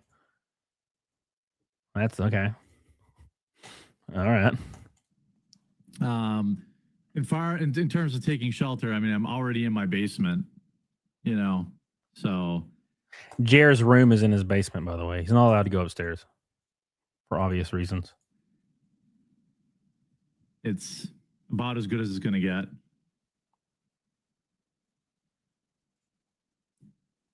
I just told her to maybe come down here for a little bit. It's coming right for him. I got one of those spooky alarms on my phone, too. Riveting content. Hopefully it'll just get tossed in the lake. Yeah. All right. So we'll just keep working. We'll just keep watching videos on Twitter. We'll just keep working. Like real people. Oh, does keep working mean reading the coffee ad? I think that's what it means. Is that what that means? Working through the storm now. Because we're crazy. All right. Is it a tortoise on your hat? Yes, it is. Yeah, hopefully everyone out there, you know, the rest of the people in Wisconsin and looks like Michigan, you know, keep an eye on the storm. What's that one guy on? Does he keep a Zen in like 24/7? You got that? He loves them Zens, brother. He been popping them bitches like candy. Like candy, brother. Jesus, man. Jesus. All right, here we go. Here we go. Next clip. We're going to finally get to the diet portion of the clips. I got to be honest. I love the diet stuff. Like, my favorite content from the Quartering is when he talks about dieting. That is my favorite shit by a mile. It's my favorite. Because he says the most asinine shit I've ever heard in my life. And I love it. Absolutely love it. All right. Let's move on to the diet portion of the show. 41 minutes left on the 100 push-up goal. $10 super chats away. You're going to do 100 push-ups and show Jer how to fucking do it, brother. How to do it, brother. Water. We've got more stories. Today's a really busy day. I tried to start early, so I just got to get some more water. I'll be right back. He leaves his stream more than Hassan Piker does. He's just gone now. Just gone. Is he coming back? Did he pass away? Come on, Jeremy. Come back, Jeremy. We miss you. We long for you, Jeremy. Please.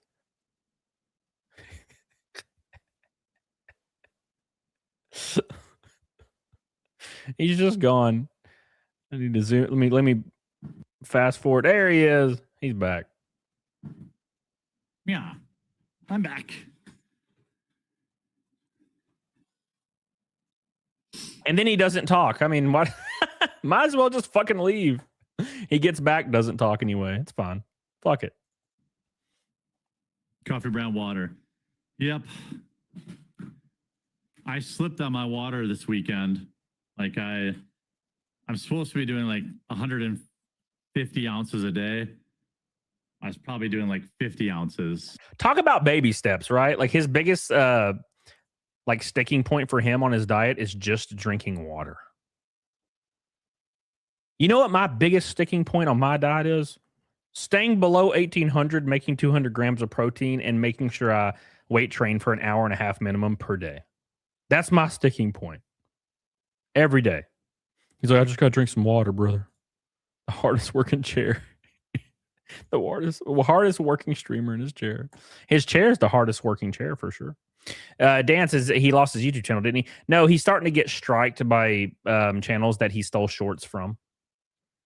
You know, but apparently he doesn't stream on YouTube anyway, because one of his last streams on YouTube, he had like 150 people watching. So I guess he just called it quits, right? Because when you see 6,000 people watching on Rumble and only 100 on YouTube, you start to understand that something's not right.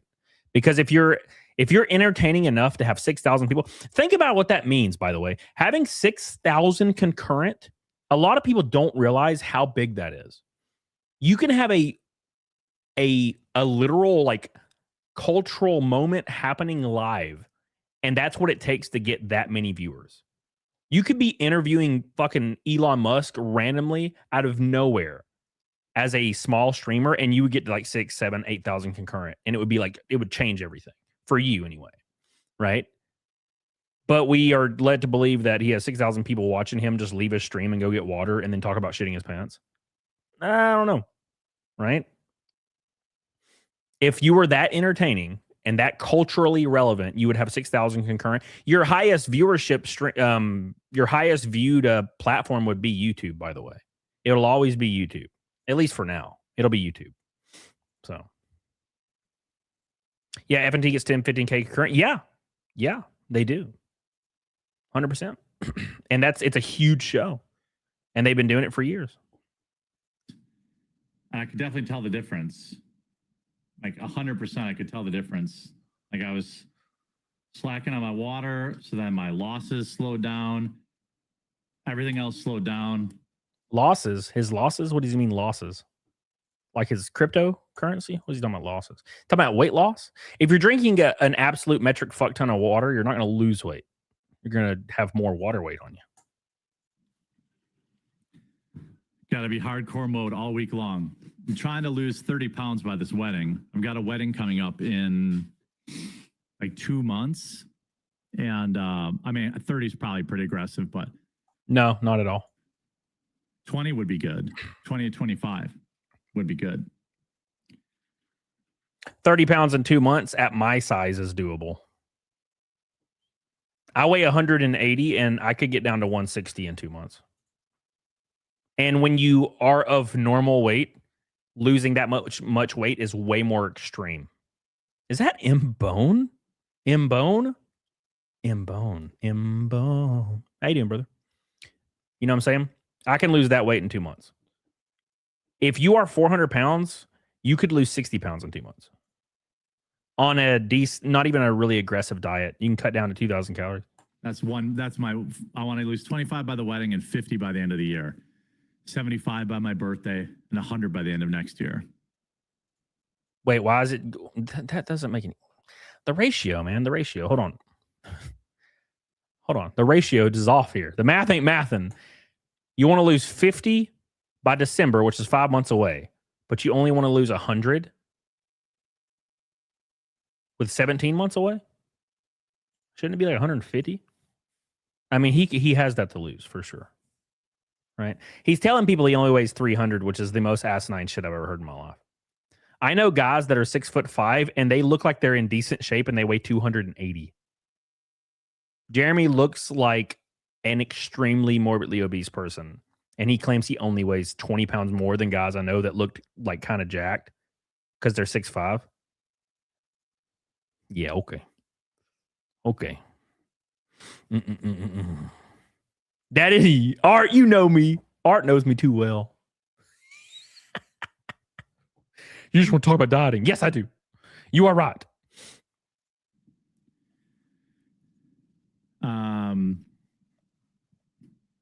So let's see. Don't underestimate AOC or Kamala in 28. I know. You're right. By the way, forced name change. Rumble ranted. Hey, Jeremy, got some dead time at work. Thought I'd stop by and buy you a coffee and troll your chat. I appreciate you. Swamp Cleaner, a big unburdened, juicy booty. Yes. Okay. All right. Get Ozempic. I mean, I'm just going to try to do keto. This is week 2 for me, so it hasn't even been that long.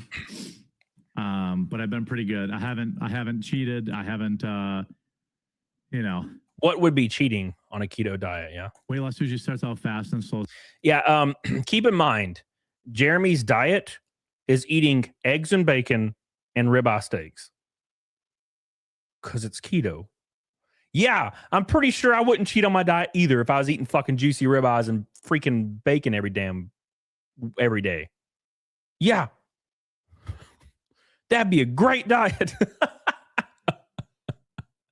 I can have all the Oreos I want.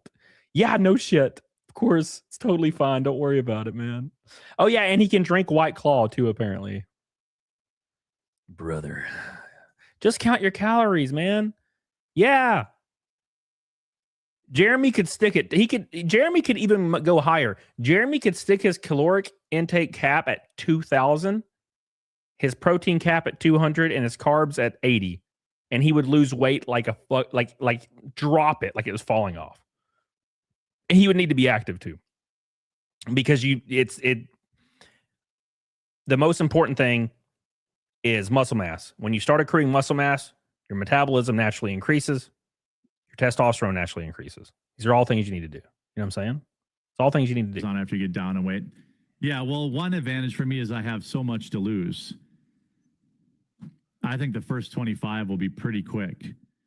Then it'll slow down. Maybe the first 30 will be pretty quick. I bet you I'll hit 25 or 30 by the wedding. Then I doubt it. Oh, I doubt it. Bad Dream says, I think you might have an obsession with Jeremy. Let it go, man. Let it go. Let it go. Every video talking about the same dude. It's like you're an angry ex. It's like I'm an angry ex-friend. Not ex-girlfriend. Okay. I'd be texting him and shit. And like looking at his life alert. Because you know he has a life alert, right? Because his heart's going to explode. Got the life 360 app on my boy. All right. Look, I'm worried about him. Bad dreams. I'm worried about him. I got the Life 360 app. I'm watching his heart rate. I'm worried about my boy. Okay. This is important shit here. Okay. Rankin Knight. All right, I got a signed copy of the newest book, Babe. Hey, thank you, man. I appreciate that, dude. And we need to meet up sometime in the future. I kind of want to go to Vegas sometime in the next like 2 months. I know you're going to Japan soon, but we need to make something happen, brother. I've fallen and I can't get up. Thank you, Rakin. I love you. 2 out of 10 gold boys, 8 away. Get on it, doggone it. 8 gold boys, 8 $10 super chats or higher until we do some push-ups. We're going to do 100 push-ups in honor of Jeremy. It's going to be great. First 30 be quick. Jared's never been on a diet. Yeah, that's very apparent, Glue, because people that have never actually been on a diet where they actually were successful in the weight loss, they don't understand dieting. And it's not necessarily people's fault. I do say I don't really have a lot of sympathy for people that have been obese for 20 years because at that point, it's obviously your fault.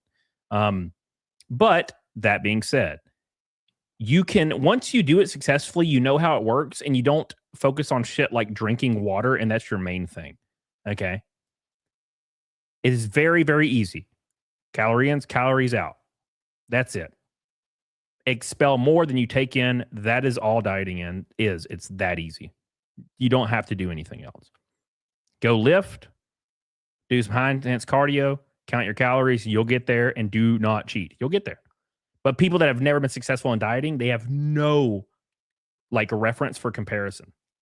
So they just do all this weird shit and they're like, oh, it's totally healthy. It says organic on the packaging. The grind will begin. Then it'll be down to the 1 pound a week where you just got to stay motivated. It was really easy to be motivated last week. I lost 7 pounds in a week. I'm sure most of that was just water weight. It all was, yeah. But I'll tell you what, you get on that scale, it goes down 3-4 pounds in a week. You're like, that's all you need. Even 2 pounds, 2 pounds a week keeps you kind of dialed in, then you're like, okay, well, in 5 weeks, I'll be down 10 pounds. The issue is, though, is he's going to plateau because he's eating nothing but bacon and ribeyes and shit. So he's going to plateau really fast and he's going to stop losing weight because he's doing the thing that a lot of people do and they fail immediately. He says he wants to diet first and then maybe consider working out later. And I'm like, it doesn't work like that. You have to be active and you need to start working out. You need to start exercising and dieting. It's hand in hand, baby, hand in hand. 10 weeks, I'll be down 20 pounds. 30 weeks, I'll be down. Well, if it's 2 pounds, in 30 weeks, I'll be down 60 pounds. If you're not in ketosis, you're just wasting time. I am in ketosis. I bought the test strips. What is he, a fucking pool? Is Jeremy a damn Olympic swimming pool? I bought the test strips and I put them in my asshole and it said, you're totally in ketosis, brother. Get on it, doggone it. All right, brother. All right. Okay. Does the quantity of water have anything to do with your weight? Yes. You're supposed to drink like half your body weight in water, at least while you're on keto. Half your body. Wait, what? What did you just say? He has to drink 200 pounds of water? When? Over what course of time? What course of time? Doesn't it take 2 weeks to enter ketosis? Yeah. 200 pounds of water, boys. Let's go. 200 pounds of water challenge. Oh, by the way, I died because you would die. So,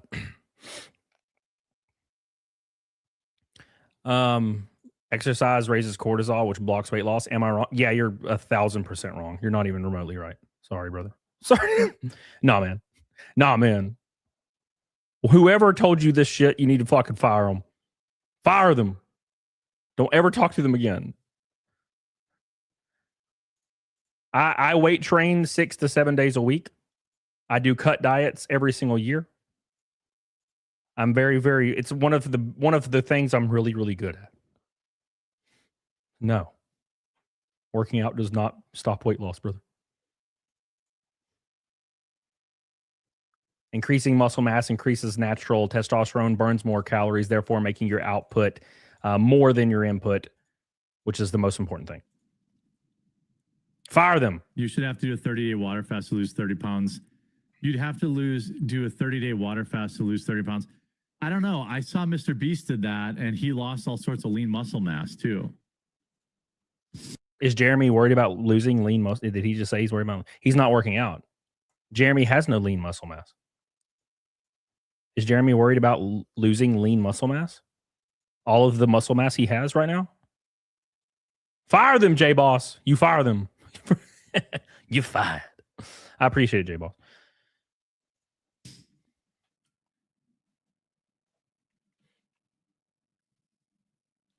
Come on, Jeremy. Say something. Say something, Jeremy. Come on, please. Test strips to check your pH. Yeah, they look just like those. They just look just like the Love you, purple. The test strips from for checking your pool water. He's a pool. He's a pool. There are urine test strips to test for ketones, but blood is the only real way. Oh, is that true? Can you do an at-home blood test for it? God forbid he have to leave the house, brother. Yeah. The only muscle mass he has is in his calves. 100%. Yep. 100%. 100%. Yeah. Well, the issue is Jeremy's the kind of guy that he needs people to tell him stuff. And he needs people that he likes and trusts to tell him stuff. Right? If he Googled any of this shit, he'd be like, this says the opposite of what I'm doing. But somebody told me to do this, so I'm going to do this way. Right? Back in the ad, says he lost 40 pounds in 2 months. That was pretty aggressive, though. Well, I'm going pretty hard. I'm staying at sub 25 carbs a day. And I'm going to try a couple days this week, go 0 carbs. I'm going to try to just be really, really aggressive. Like, your body runs on glucose. You need some carbs, brother. Wednesday, Thursday, Friday, go for 0 carbs. Keto will lose you about 1 to 2 pounds a week. Otherwise, you'd be starving yourself and eventually bounce back. Yeah, well, I started moving my workout machine in here too. The blood one is called Keto Mojo. It's going to be dangerous, though, because when you eat low or almost no carbs, it really messes up your like cognitive function in your brain. Again, your brain runs on glucose, brother. So my boy's going to be even more retarded on his streams than normal. Is it on Amazon?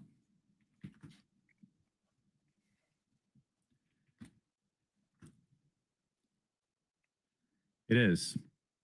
3-hour delivery.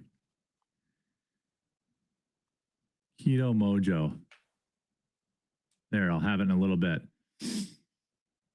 Thanks for the tip. Buy right now.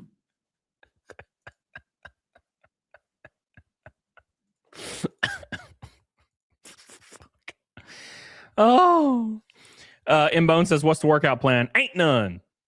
Ain't no workout plan, brother. Ain't got one. So what Jeremy said he's going to work. He's going to work out maybe later. Maybe later.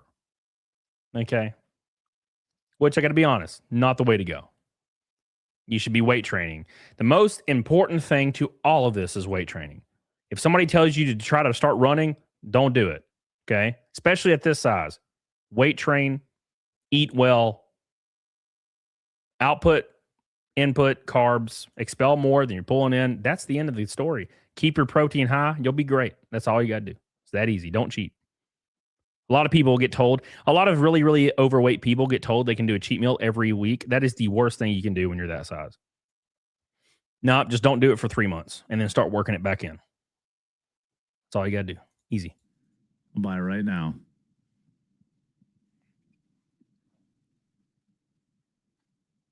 All right. Thanks for the tip.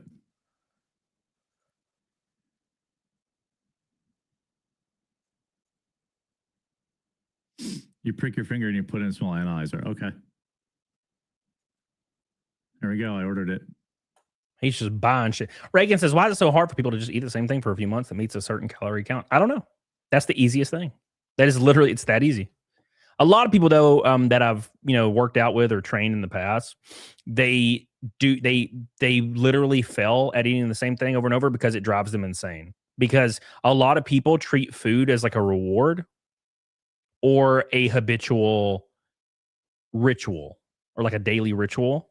A lot of people will sit down and watch their TV show and even when they're not hungry, they have to eat the same thing they're eating. Like they'll have to eat a bag of chips. They'll have to eat some ice cream after. It's like, it's more habitual than anything. So a lot of people that suffer from that and they can't do life like style changes, they will just crash the fuck out. You know? So, but some people can do it successfully. Like PDH, she doesn't do my diet. She does a variety diet. Like she'll buy salmon and she'll cook salmon one day and grilled chicken one day. And she does all that. I just eat the same shit every day. It's easy. Easy. Wait, did I just order only the test strips?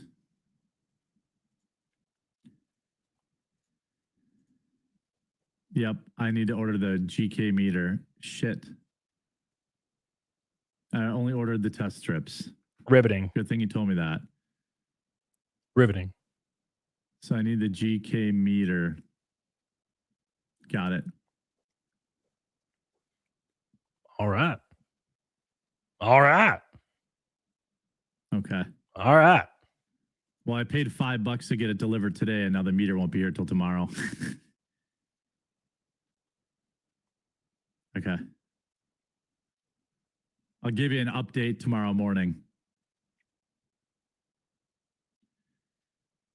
Done. Eat sardines only. Gross. Gross. Gross. Okay. All right. All right. Anyways, Jesus Christo, brother. Whew. Daily says, I used to meal prep. I get tired of something I could eat for a while. I get the ick and barely touch again for months. That was me with tuna. My first year on a diet, I ate tuna almost every day, and I can't even get. If I smell tuna now, it makes my skin crawl. But I can do grilled chicken forever, though. I do it every single diet and do grilled chicken every diet. It's just super easy for me for some reason. And egg whites. I fucking love egg whites, brother. I could smear egg whites all over my body. That's how much I love egg whites. God. Just pour them all over my body, dude. Put it in a bathtub and I'll get in that bitch and fucking wait around in it, dude. Hell yeah. Fucking love tuna, dude. Inject it directly into my urethra because I'm all about it, baby. Hell yeah. All right, next up. Next thing's next. The packaging. So old coffee brand coffee. The packaging for coffee brand coffee. So if you don't remember, the Quartering had to update his packaging because people were basically contacting the FDA, I think specifically Luther Morgan, about this packaging thing. So he wasn't in FDA compliance because you have to include certain things on the packaging of the coffee that you ship off, right? Well, the coffee, the updates, the updates were made to be in compliance. And he accidentally, or somebody accidentally, posted the unedited stock photos of his boxes. And it shows the labels that Jer was basically bragging about putting on the box. That's what Kino says here. No address listed, but there is a zip code in a city. Okay. And this is kind of going to tell us everything. And I think this paints a really, really good picture of everything you need to know about anything. Right? So, right. Let's pull this bitch up. We have 18 minutes left on the $10 super chat goal for 100 push-ups, 8 away, 18 minutes, 8 goal boys away to do 100 push-ups live in front of Jer. Show him how it's done. Shout out to Rake and shout out to Eric Haas. Appreciate you, guy. We're a fifth of the way, a naked snake and a pink and a red boy from a rainbow night. 50 and $100 super chat. Oh my God. So here it is. So here is the unedited stock photos of its labeling here. Quality with no gimmicks. No gimmicks. Also compatible with K-Cups. The ones that he said he bought a machine for, and then also said recently that he never bought a machine, and he doesn't understand why people thought he didn't buy a machine. Right? Interesting. I also think it's funny how he says his coffee's apolitical, but there's like American flag and bullets all over it. Look, I'm not saying that the American flag or bullets are political, but you know how the culture is right now. Basically, the culture is that's conservative stuff. Bullets, 82 likes away from 200. Like the stream, bitches. So here's the address. It says 100% Arabica coffee, distributed by Coffee Brand Coffee, Salt Lake City, Utah. Salt Lake City, Utah, which is where what company is located? Mill Creek Coffee. So here is my theory, and I might be wrong. I might not have the correct updates. Here's my theory. Mill Creek roasts his coffee, ships out his bags of coffee, which is in Salt Lake City, Utah. That's where his warehouse is. Not his warehouse, the warehouse that he says he owns, but it's actually not his warehouse. Because he said he had his own warehouse with his own employees and his own process and his own roaster, his master roaster, who he talked about in detail, her personality. And I don't actually think she ever existed, but that's irrelevant. So Mill Creek in Salt Lake City, Utah, roasts his coffee, ships it out. And then his the other coffee for the K-Cups is sent to Java Taza, and they put it in K-Cups and shipped it out. So he doesn't roast his own coffee. He doesn't ship his own coffee. He doesn't make his own K-Cups. He doesn't put his own K-Cups in a machine that he said he bought, never bought a machine. So he actually doesn't do anything. When he says he taste test coffee, what I think likely, if that's even true, what probably is going on here is they send him a sample of a new flavor and they're like, do you like this? Do you want to include it in your shit? And he's like, yay or nay. I think that's the whole point. I think his entire involvement is picking flavors from a menu that Mill Creek do, right? So, hey, Patrick Power says, doobie doobie doo. Jerry Bear is a dummy dumb dumbass. Doobie doobie doo. Hey, thank you, brother. Appreciate you. Frankie says Mill Creek is a 484111 location. Exactly.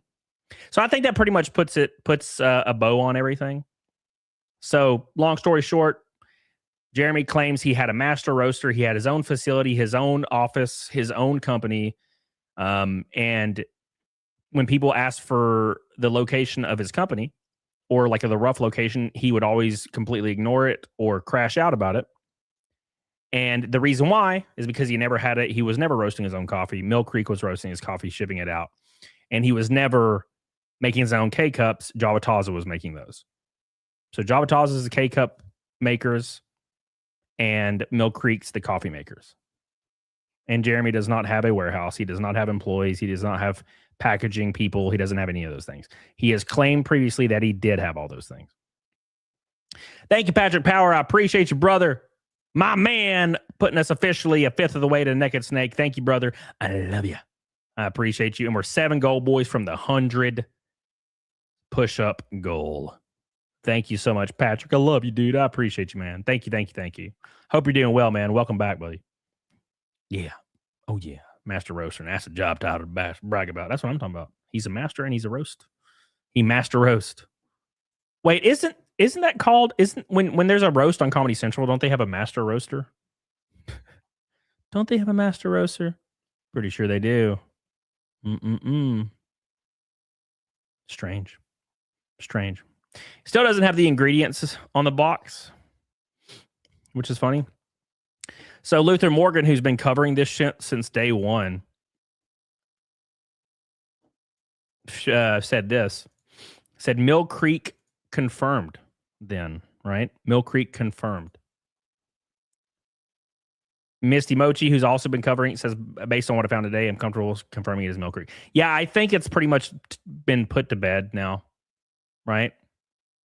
It's been put to bed. Rufy says on his website, he seems to still be claiming that CBC has master roasters. Wording, as per usual, is confusing as he's talking about a corporate partner shortly above. But formally, it's quite clear. Does he mean himself with that and wrongly called himself a master roaster? And also funny, I believe his website's identical to Mill Creek, like copy and paste. I'm pretty sure. Bruce Cruz says, so it's Mill Creek for the coffee, ground and unground, and Java Taza for the K-Cups. Exactly, yep. It explains why Jarrah thinks he can wave away white label allegations while still copying to doing for the K-Cups. It's funny because admitting the K-Cup thing exposed the scam, 100%. He goofed, boys. Our boy done goofed. Yeah, fully exposed. Rest in peace, man. What an absolute goob. The issue with Jer is he told so many lies that it was hard for him to keep up with the lies he told. Right? It's so hard for him to even keep them all straight now. He's like, fuck, he doesn't even remember anymore. It's like, fuck, I don't even know what to say anymore. Right? That's why he told people when they were like, wait, you don't roast your own coffee. He was like, of course I don't roast my own coffee. Why would you ever think I roast my own coffee? No coffee company roasts their own coffee. And everybody's like, what the fuck? You said that for years, actually, that you roast your own coffee. I'm confused. Right? That's just me. A master roaster is equivalent to a brewmaster at a brewery. It's a perfectly legitimate job, though not one Jeremy has. No. And he also the point is he doesn't actually have an employee who's a master roaster. He was claiming that he had an employee who was a master roaster. An employee that was a master roaster, which is looking like not even remotely true. Right? God, I'm on one monitor. Forgive me. Krista McGough, my man. Hey. Oh my God.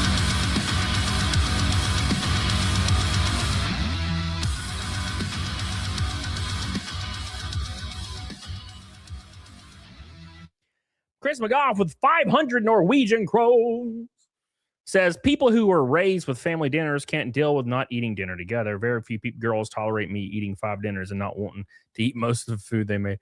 Yeah, I mean, it gets stickier when you're in a relationship. That's almost like another level of consistency and willpower. You know, that's why a lot of guys will gain an extreme amount of weight once they have a girlfriend or a wife. Because they'll stop going to the gym because their girlfriend doesn't want to go. And they'll stop eating correctly because their girlfriend doesn't want to eat correctly, right? You know? So they fall into the same case. All my friends are obese. It's sad. They used to all be jacked, and now they're all obese because they're all married now. Me, I know. I'll just, I'll go to the gym. I'll ask PDH, I'll be like, hey, you going to the gym today? She'll be like, nah. And I'll be like, all right, cool. I'll see you later. And that's what I do. It's that easy. That easy. It's what you got to do, man. Thank you, Chris McGough. Appreciate you, brother. Top dog today. One red boy from a rainbow night. Thank you, buddy. Appreciate you. Thank you. I missed you, man. 9 minutes left. 6 goal boys for 100 push-ups. Oh, yeah. Hell yeah. That's why you get a girl who can't cook. There you go. Yeah, 100%. Yeah, just get you a girlfriend that can't cook at all. She just looks nice. Got a fat ass on her. Some nice turd cutters. My ex worked out every day in the military, and he still gained 5 pounds when I cooked for him, but he was burning a lot of calories in the military. Oh, yeah. I had a buddy that he would get deployed somewhere. So I had a guy that was in the reserves when I worked at GameStop, and he would get deployed for 3 or 4 months to Egypt. I think that's where you'd usually go, is Egypt. And he would do military police style shit.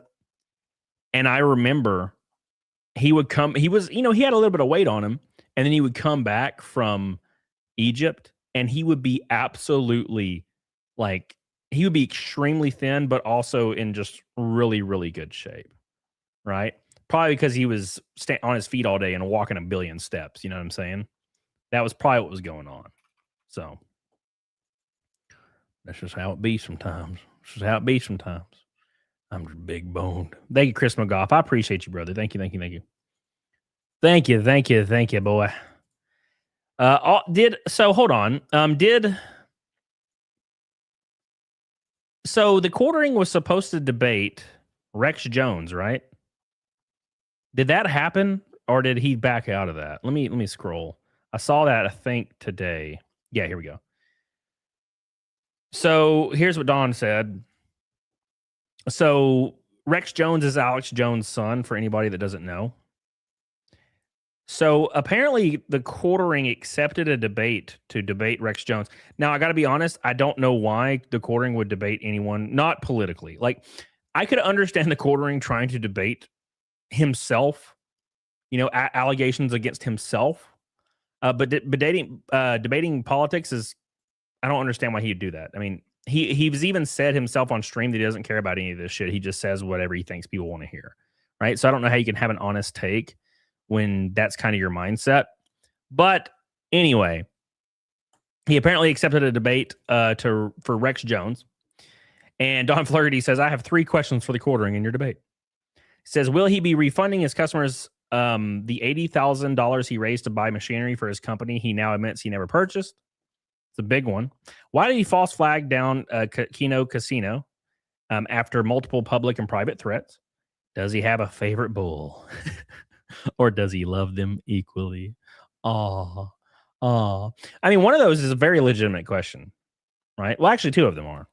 You know, well, technically all 3 are, but you get what I'm saying, right? So that's something he could totally do. But here it is.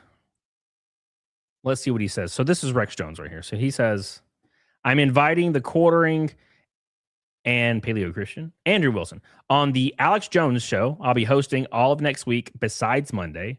I would like to do an update to the streams debates we have so far. Their statements and predictions have not aged well. Let's talk about it. I'm going to listen to this for 2 seconds and see what dates these are going to be on. Because it says Jeremy has confirmed this.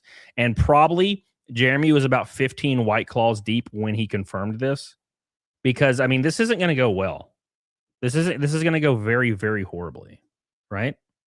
So, and then after this, we'll cover the Halo drama from the absolute dog water Halo Campaign Evolved game. Right?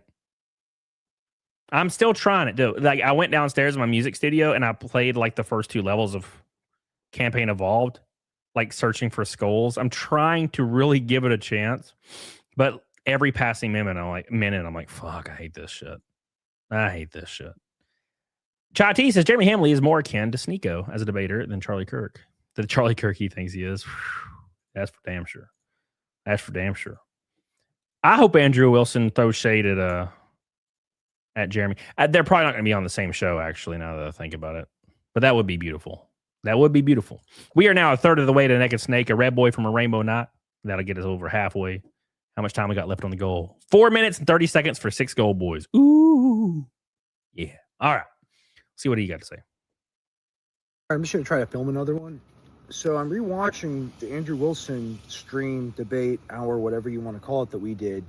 And it essentially is a stream, a show that revolves around the idea of my position, which is that I watched a debate where Andrew Wilson was debating Owen Schroyer, and Andrew Wilson justified the war and said the kids were better off dead than raped. And he says that's a quip, a rhetorical remark.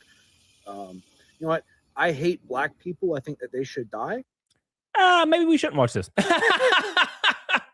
You know what, Rex? Maybe we shouldn't watch this. Not on YouTube. Like, damn, brother. Now, obviously, he's making a point, but still.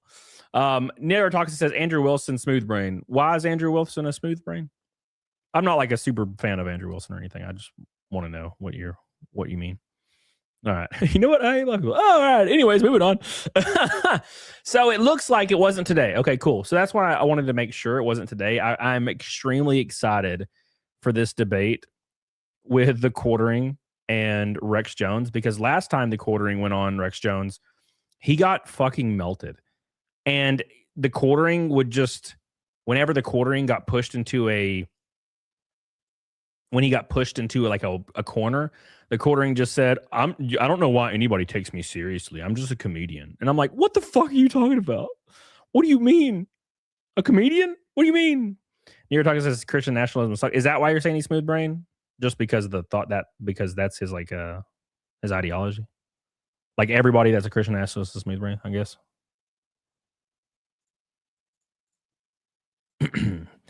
Anyways, who's gonna oh no, not Speed. Don't bring up Speed, brother. Come on, brother. Don't do it. I know, I don't agree with that. I mean, I don't disagree with that. From Ux. I don't disagree with it. All right, he don't fit in the corner. Oh, come on, brother. Come on, have some heart for our boy. Have some heart for our boy now. Damn, brother. All right, next thing's next, boys. Where'd it go? Oh, it's here somewhere. I tell you what. Every now and then, people like my Bella Ramsey tweet from a year ago. And I'm like, why does this keep happening? People just keep liking this tweet from a year ago. It just pops up sometimes, you know? All right. So, this was the tweet that shocked the Halo world. Now, as you guys probably know, Campaign Evolved came out and it sucks. Like Halo Campaign Evolved, it sucks. You know, it's just not a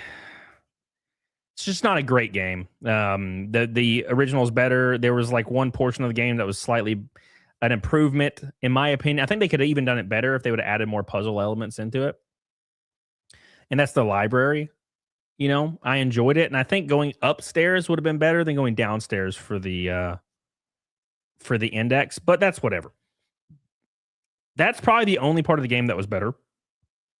And not even really better, just a breath of fresh air, maybe. Right? Now, the AI is absolutely horrendous, and the Flood are not threatening at all, and you can sprint past anything. You know what I'm saying? So, at any rate. But there's a Bungie developer. So, this guy right here, Niles Stanky, Niles Stanky here, he was actually on the Bungie team when they developed Halo and Halo 3, Halo 2, Halo 3, Halo Reach, all that stuff. And he's been having absolute base takes, right? And there's this character. So in the first 3 missions of Halo Campaign Evolved, what's up, Master Lions? How you doing, brother?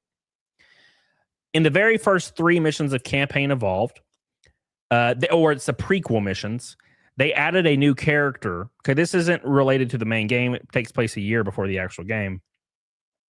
And they added this female character who's like extremely insufferable, has just been saved by Master Chief and Johnson, and immediately is like, fuck, fuck Spartans, you're a bitch, we're badasses, blah, blah, blah. Just being insufferable because for some reason people that make females in video games now, they just make them like horribly insufferable and like pretend to act tough for some reason. And that's what they think a good, strong woman is. Which is not even remotely the case. A good, strong woman is a strong woman, like a feminine presence, strong woman. A strong woman's different from a strong man. They're completely different things. A stoic man is different from an effeminate, nurturing woman. We're different things. We're different fucking people, male, female, right? So that's what makes a strong woman. Now, what developers don't understand, that when they try to write women nowadays, they always just make them men. So she's like an asshole man now, but she's a woman. And people have had a lot of, issues with this character because she's awful. Now, obviously, people are like, oh, well, it's part of the lore. ODST they don't like Spartans. And I'm like, yeah, but read the room. That's the whole point. And just a long story short, Niles Sankey here, who was a developer on the original Halo games, put this video out. Not bad, Spartan. I'm almost starting to believe the propaganda. Just fucking look. And everyone's crashing out over this video. It's the funny, just punched right in the damn face. Right. And also I did say, I tweeted this out. It's a quote tweet. I think I quote tweeted this, didn't I? Where's the quotes? Quote? Did I quote tweet this? I think I did. I might not have. I quote tweeted one of them.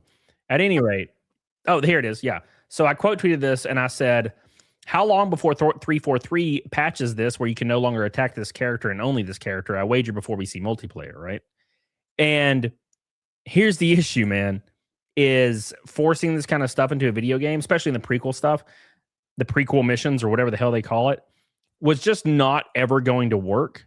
If you're going to add stuff into the game, you better be on point, right? But unfortunately, they had no idea what they were doing. Now, Niles Sankey has then went,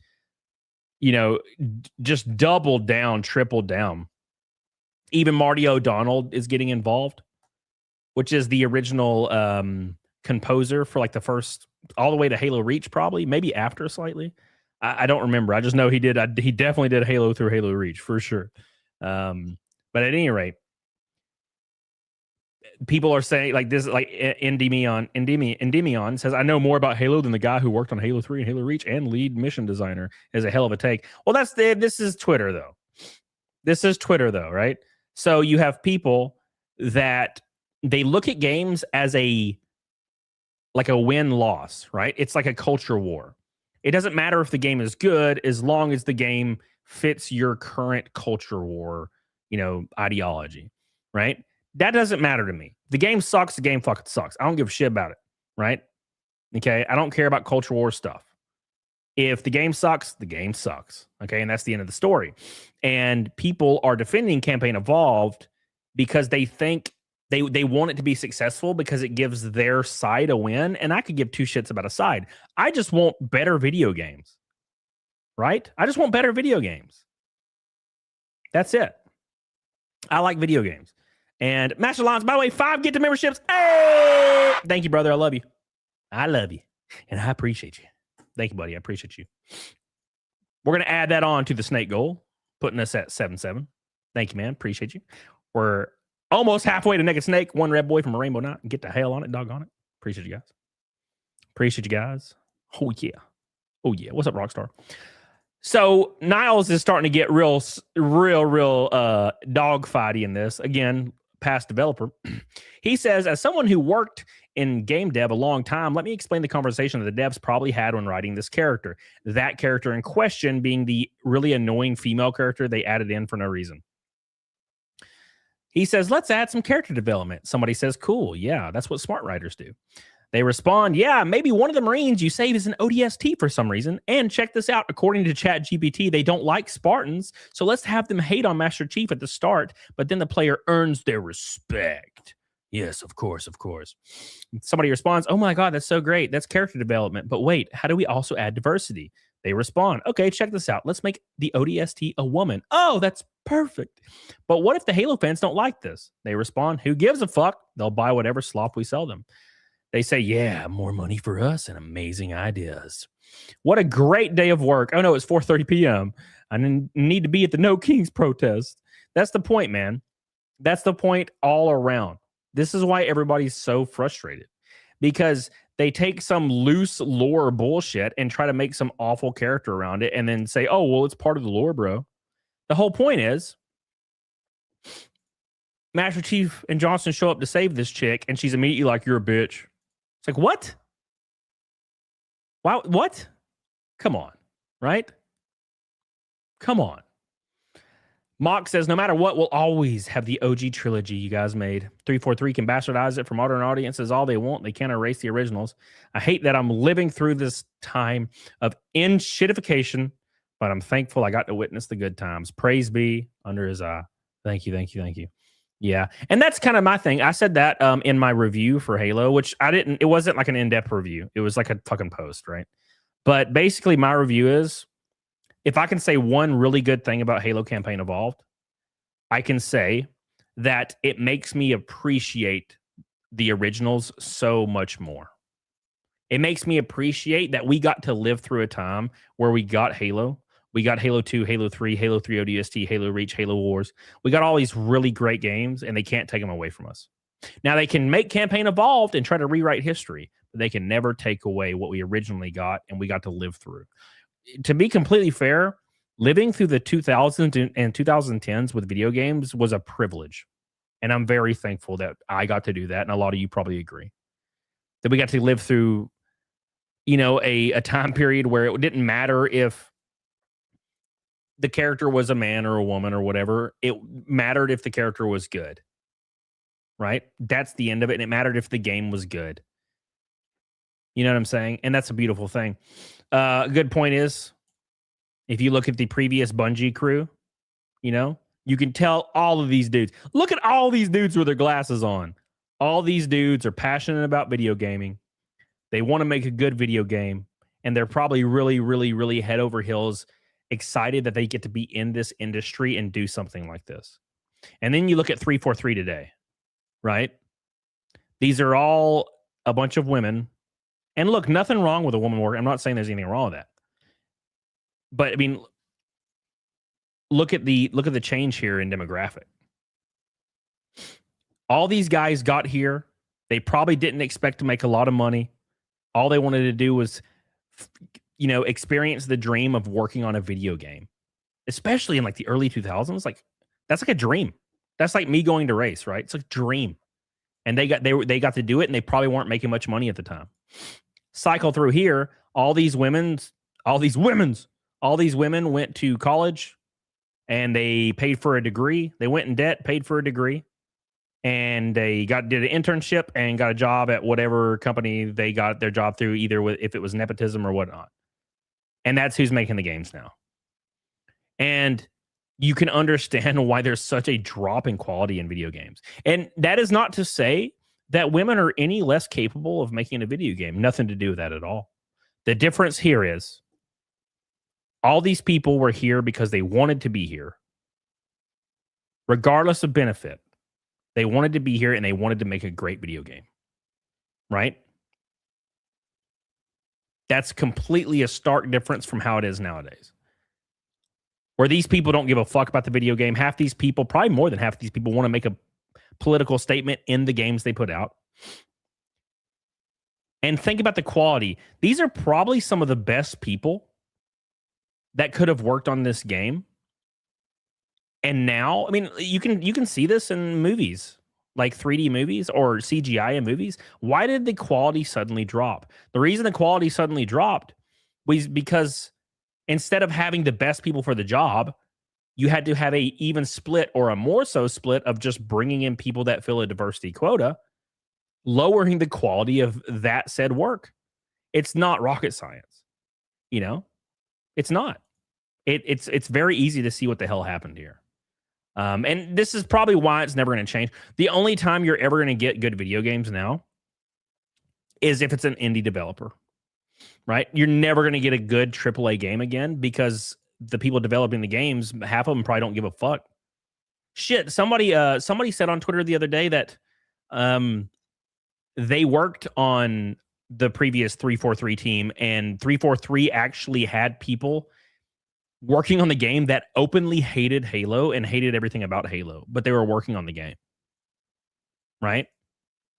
Loving video games or being passionate about video games has nothing to do with video game development anymore, at least not in AAA studios. It has everything to do with pushing whatever agenda you may have, right? And that's why you can see where if you took out the prequel missions for Halo, it's like a 6 out of 10. Again, with the previous team, that game would have been higher because you have more people who are capable or who are there for the right reasons. So that brings it down to a 6. When you add the prequel missions in with all the insufferable characters and weird ass, like extremely masculine, angry women characters, then suddenly the game drops even more. Did you know that you can no longer kill the women on the flight deck? Did anybody notice that? In Campaign Evolved, you can kill all the men. You can shoot the men with your pistol in the flight deck and kill them. You can't actually damage the women. Right?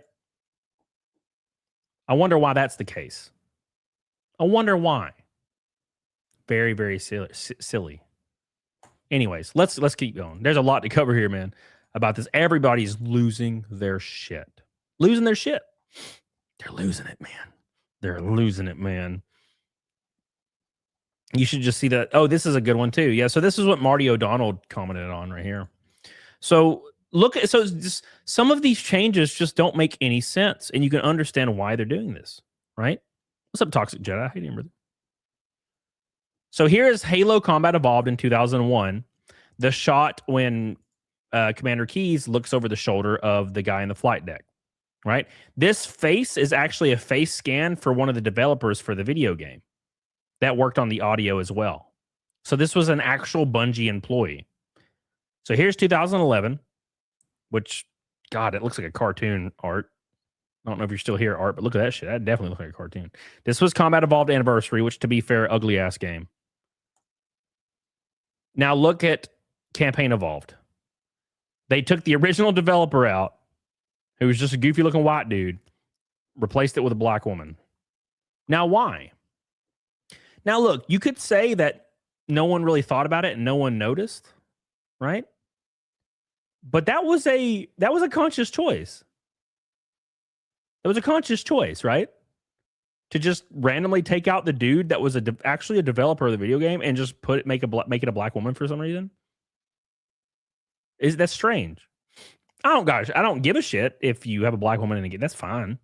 But when you make a choice where there's a face shot of an NPC guy just sitting there and you just change it to black, why?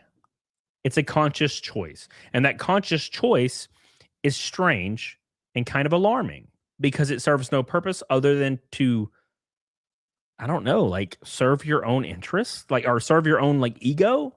I was able to make my mark, right? It's very strange. I don't really understand it. You know? Mitchell Fields with a gold boy. What's up, buddy? I'm 5'8", 185 pounds. I do 2-hour runs every other day and push-ups, pull-ups, dips, my 150-pound weight. No carbs, only eggs, butter, steak, and Gatorade. Maybe rejoin the mill at 40. Well, hell yeah, brother. You're doing it. That's what you got to do. You got to be doing it. You just got to be freaking moving and going hard. Thank you, brother. I appreciate you, gold boy. I love you, dude. I love you. I appreciate you. Smashing T was right. He called it early on with the bisexual lighting. He saw the purple lights. He knew. It's like the death lights or whatever. Yeah, like Pennywise the clown. He saw the dead lights, brother. And then he knew he could see it. He's a savant. Clairvoyant. Right? At any rate. So this original tweet caused people to absolutely crash out like bitches, which is not shocking. It's not shocking. Can I zoom in on this more? I sure can. Hell yeah, brother. Hell yeah, brother. Thank you, thank you, thank you. One red boy from a rainbow night, and we're halfway to Naked Snake. Thank you, guys. Chris McGough, shout out for his pink boy earlier. I appreciate you, brother. Thank you, thank you, thank you. Scott on Kick says, I can see in your eyes you want to smooch a man one day. I've smooched a man already, brother. Been there, done that, brother. Come on, man. Come on, man. We've all done it, right? Come on, somebody back me up, right? Somebody in chat, please back me up. We've all done this, right? It's not weird, right? All right. Buckaroo. Damn it, where's my tweet? There it is. All right. I'm sweating ball. It's really hot in here for some reason. What the hell happened? So this guy says, it's wild how in the OG game, Chief was so intimidating and awe-inspiring to the Marines, they never dared to speak up to him, but now we have Turbo Tyke McGee strong woman to interject every 2 seconds about how toxic Master Chief is. Strong woman! Hell yeah. That's funny. Max says, the fact that this is posted by a former senior Bungie dev that worked on Halo 3 and Destiny, damn, a legend. That's true, man. Even the old developers have had enough with this bullshit. It's just trash. No one gives a shit anymore. No one cares. No one cares anymore, man. No one's impressed. Okay. And Halo might make some money. I don't know. Halo, I think Campaign Evolved, Billy, had $100 million budget, Billy. I shouldn't be asking you because you thought the first one had skulls. But still, I think Campaign Evolved had $100 million budget. By the way, it was almost completely outsourced to like China and India. The game's development was almost completely outsourced. You know, very strange.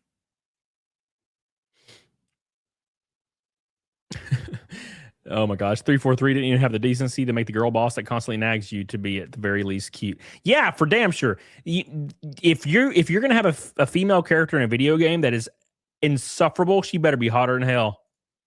You know what I'm saying? Because we've all met girls that are hot as hell that are insufferable. You know.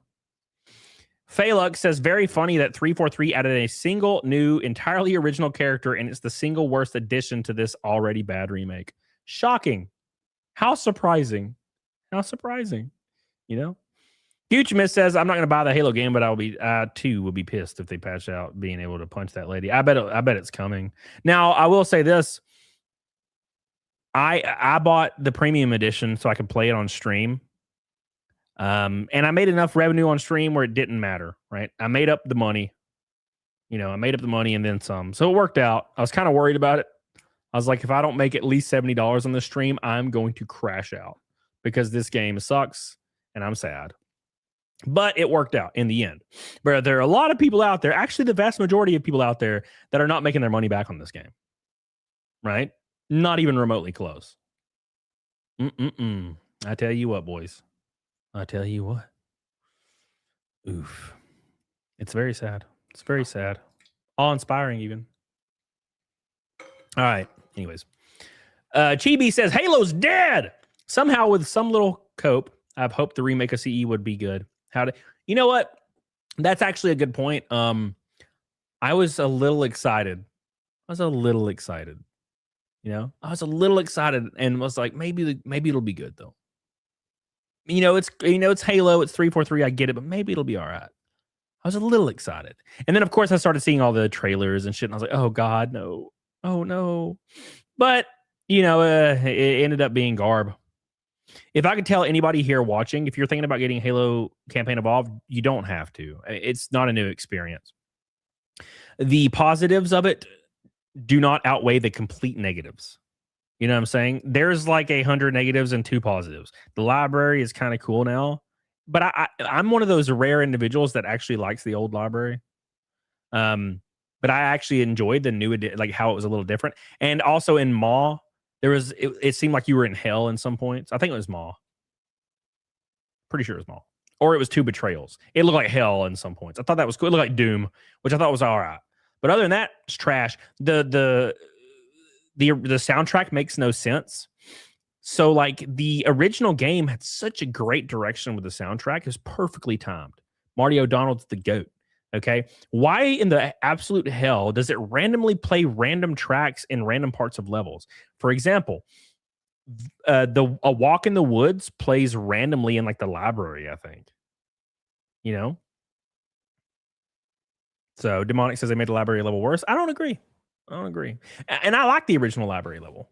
But also, I do have to say, one thing I prefer about the original library is it seems like a liminal space. It's like the back rooms, right? That's one thing I really like about the library, the original library. It seems like the back rooms. Rip and tear until it is done. So that's one thing I like about it. But I'm not even sure. Maybe I should clarify. Maybe it's not an improvement, but maybe it's just I enjoyed the change. It wasn't like I wasn't annoyed at the change. I enjoyed the change. Right. I still enjoy the old library though. Where is it at? This is a good one. All right, boys. For the last hour of the show, I'm just going to do this real quick to give the Naked Snake a shot. I'm going to do one Red Boy. I got some Mossy Horn whiskey that I just got for a shot of the Mossy Horn. For fun. It'd be good. Been craving a little swig of it. It's a good drink. Really, really good distillers, man. Distillers? Yeah. Worth it just for the soundtrack boost. All right, let's continue. So there you go. $100 super chat. Shot of the good stuff. I only drank one day last week, so it's time. It's time to take just a little swig for fun.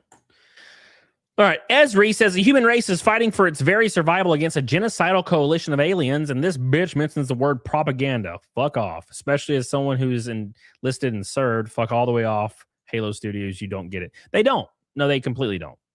They, like Niles said, they probably looked at Chat GPT and was like, oh, okay, let's do this. Nakashi says, why is there such a massive obsession with forcing masculine, deeply patronizing women in every single male-dominated franchise or space? Either that or a completely emasculated every strong masculine male, or completely emasculating every strong masculine male. This is exhausting. Agreed. It is embarrassing that the only addition that 343 really made to the game was like the worst part. I agree, Ref. I agree. Well, the issue is the new campaign Evolved has 0 horror element to it because you can sprint and the AI is absolutely dumb as a box of rocks. So there is no horror element anymore. 343 Guilty Spark, I think it looked all right, but it didn't feel spooky. Again, because the AI is just awful, George says, this character has single-handedly made me just not want to play the prequel missions at all. She seems insufferable. Yeah, I didn't play him for that reason. I still haven't played him. Have you played him, Billy? I haven't even played the prequel missions. I don't give 2 shits about it.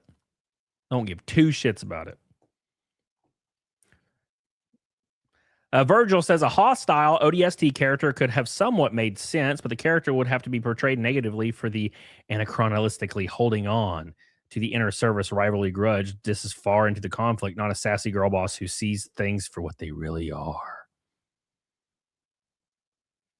Who is this nobody, and why is she in my game telling Chief he's a nobody?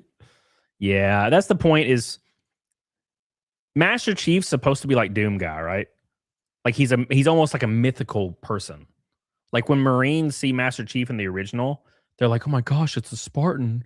The rumors were true." Like they're blown away, right? And now, like when you play Halo, it's like people are like, "Oh, Master Chief's gay. We don't like you. You're stupid." It's like, "Oh yeah, let me just save the world for you. It's fine."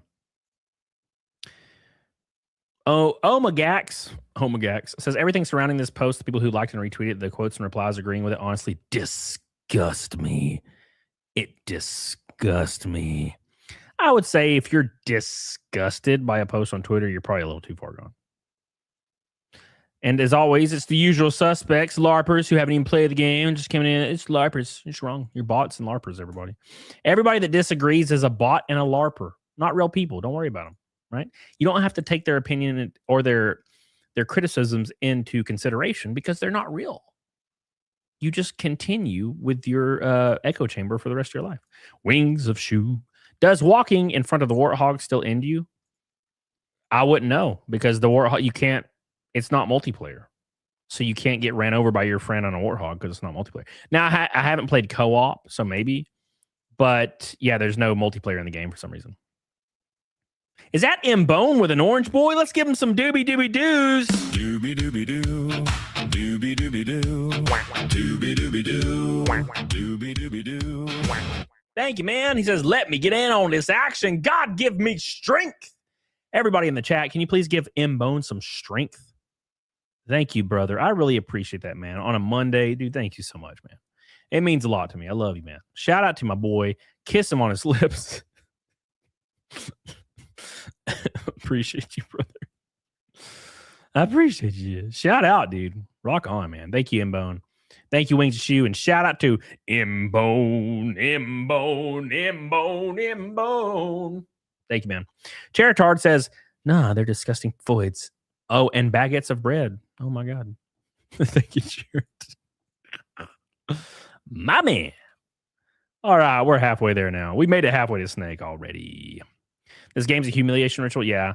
I'm going to go downstairs after the stream, and I'm going to try it a little bit more because I want to look for the skulls a little bit, and I want to do some roaming around and test where the death barriers are, just to kind of fuck around with it a little bit, and then that'll probably be the last time I ever play it, unless they add multiplayer, because I think that would be a worthy, to give it a shot for multiplayer. But other than that, I'm not really interested in doing so. And also, I'm gonna probably finally get rid of my amp setup for my studio, like my main guitar amp setup, because I think it's time. I've been on the same one for 10 years, and I'm kind of feeling like my wants are changing. So we're gonna see what's gonna happen. I'm excited though. My amp is a really, really rare and expensive amp. My amp head. So I'm gonna take it, and I know a guy that'll give me almost full value for it, like really close to it, and see what he has. Maybe get me a brand spank PV 6505 plus, and still get to keep $1,000 or $1,500. So, and also I can get new cables for everything, and I can get me an attenuator as well because I really need that one. Need it bad, need it good, need it hard. All right. I think about my old PV 6505 plus a lot. Like a lot. I'm like, yeah, maybe it's time. Todd says, maybe the main campaign is good, but this kind of snarky caring character just turns me off so much. Even if she's only in optional extra missions, I refuse to give them more money for this. I'll stick to MCC if I can get the itch to play Halo again. Yeah, it's a good point. It's a good point. Yeah. I usually play the Gearbox port with like the patches. I know people always like roast me for that. I like the Gearbox port. Not the first release of it, but if you get the patches, which you can download them in 3 seconds, it just feels fun. Quattro says, clearly the solution is to hire more devs who hate Halo and think modeling guns for games means you're endorsing gun violence. Oh my God. Oh, Jesus. B-Burb says, I'm still in shock that they decided to shoehorn in this hack of mine without any rhyme or reason or context just because, yes, queen, girl boss. What kind of twisted freak thinks that in the Halo saga there should be a character like this who questions and belittles the protagonist? Well, that's the whole point. If you watch movies that are usually like remakes or not even remakes or reboots of a series, they'll always bring back old characters and they'll emasculate them. Like the old male characters who are badass, they'll emasculate them, right? A good example of my expectations being completely subverted was when Top Gun Maverick came out. I was fully expecting Tom Cruise's character Maverick to be washed up, shitty, get destroyed, be basically worthless, and have to have a character arc where he like hands the torch over. But no, he's just a badass. He's just a pure, unadulterated badass, and no one can fucking compare to him. And I loved it. Fucking loved it. Red Bandana says, this game gives me an appreciation for MCC that I never had. I'm just glad I have my OGM Xbox. That's what I'm talking about. That's what I'm talking about. Indiana Jones treatment. To be fair, they probably could have done it Indiana Jones, but the passing of the torch should have been a really nice masculine character like Chris Pratt, even though maybe not. I'm just giving an example. Or Chris Hemsworth. Somebody like that, of that stature. Maybe Ryan Gosling would actually been a good choice for that. I gotta be fan. I gotta be fair. I love Ryan Gosling. I just love him. And have him pass the torch in a way where he's not like running around like an old guy all the time. Have him still be a badass, but he still has to pass the torch, something. But no, they like went with Phoebe Waller-Bridge for some reason because they thought that would work. I don't know why. Don't know why.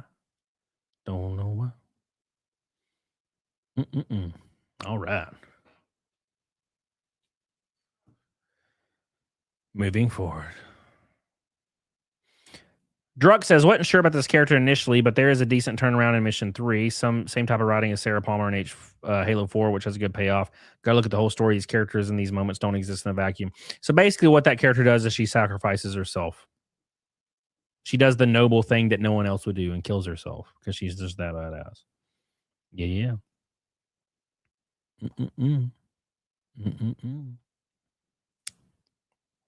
All right, boys.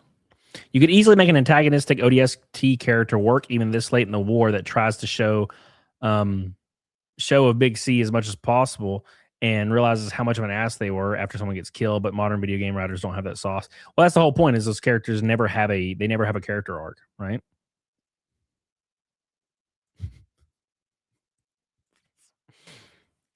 Ryan Gosling belongs in space. That's where Halo is. It's in space. Come on, brother. Come on, brother. Come on, brother.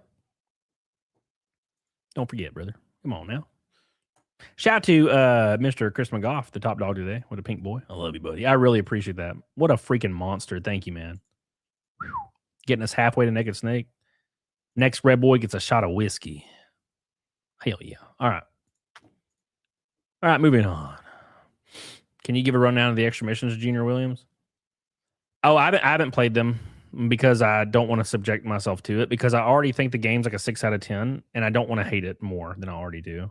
Because I plan on playing it a little bit more and like collecting the skulls to just playing it in 4K. I want to see how everything looks. But other than that, yeah, like as far as I can tell from the reviews I've watched really in-depth reviews of this. And the prequel missions don't need to exist. They take place a year before the events of Halo. None of the levels are even remotely interesting or memorable. And the characters suck. And I'm like, all right, cool. Whatever. Right? Whatever. It's fine. Don't worry about it. Don't worry about it, man. Be all right. Crackhead. How do you spell Crackle Barrel? Am I crazy? Oh, no, that's right. Why is that so hard to find? It's weird. Rest in peace of the Crackle Barrel. I don't know if you guys noticed this, but the Crackle Barrel CEO had to step down today. Now, and for people that don't know, what that means is when a CEO steps down, that means they're fired, but they're paid to do it, right? Because there's a lot of things kind of mixed into this. There's a lot of money and stock stuff tied into all these things. So they usually have to be paid to resign. You know what I'm saying? But at any rate, it happened, and I'm happy it happened. A little too late, though. Thought she already stepped down. She stepped down today, I guess, or yesterday, whatever. Yeah. He smut like the show. Yeah, Irikias. They wanted to show Master Chief's ass cheeks to everybody. No way. No way, no how. No way, no how. All right. No way, no how, boys. All right, let's cover the next one. Let's talk about old Cracker Barrel lady. Old Cracker Barrel lady. Damn, brother. Damn. There were so many things that happened with Cracker Barrel lady. It's sad. CEOs aren't real people to stay. No one tell me they actually do besides no other CEOs. Well, you know what's funny about that is CEOs, when they are fired, you know, i.e. they resign or step down, they get a job as a CEO somewhere else like within a month. It always happens. Great example is Don Matrick. Don Matrick was the head of Xbox, I think. I don't know if that's what they called the title at the time, but he was the head of Xbox back when Xbox One was announced, and he destroyed the console because he made it had DRM and you had to have the Kinect. It didn't play used games, blah, blah, blah. So he resigned and he got hired as the CEO of Zynga. Almost immediately after that, shit was hired as the CEO of Zynga. Are you kidding me? You kidding me? Hopefully Cracker Barrel make good food again, Mr. Homemade Biscuits. Well, that they cut off everything. You know what that reminds me of, Tag? So Buffalo Wild Wings did this shit. Buffalo Wild Wings changed all their food suppliers, and it became almost inedible. And I stopped going. And then they made an announcement that they went back to their old supplier, and I was like, I don't care. I go to Twin Peaks now, baby. Don't need your shit no more. Don't need that shit no more. Mal, why are you sitting on my giant ass 100-pound husky is sitting under my chair right now. What you doing, son? What you doing, buddy? He's just sitting here. I don't know what he's doing. Didn't they get into some controversy over change? Oh, yeah. We're going to cover it. We're going to cover it right now, Rockstar. You like my chicken?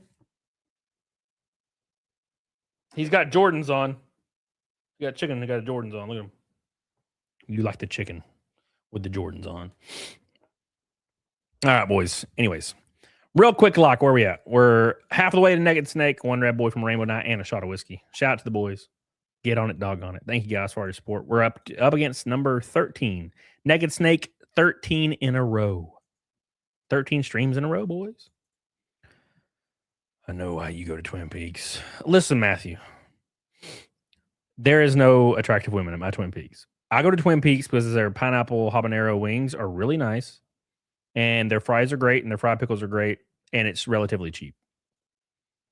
I used to try to go to Hooters for their wings. I searched for a long time for a wing joint. And they all are awful. I'm very particular, man. And it worked out really, really well with Twin Peaks. Toxic says, where's Co-House? Oh, she's probably in bed or reading. Lies. You listen here, Patrick, you bitch.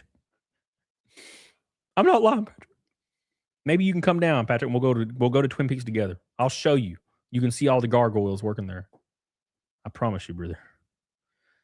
Florida Twin Peaks. Hey, the one in Daytona is pretty good. I go there every time I race at Daytona. All right, boys. All right, boys. Anyways, let's talk about old CEO of Cracker Barrel for 1 second. A place I used to love to go. The CEO of Cracker Barrel has stepped down, and that kind of means she was fired in corporate terms and paid a large sum of money to step down. I wish I could be a CEO.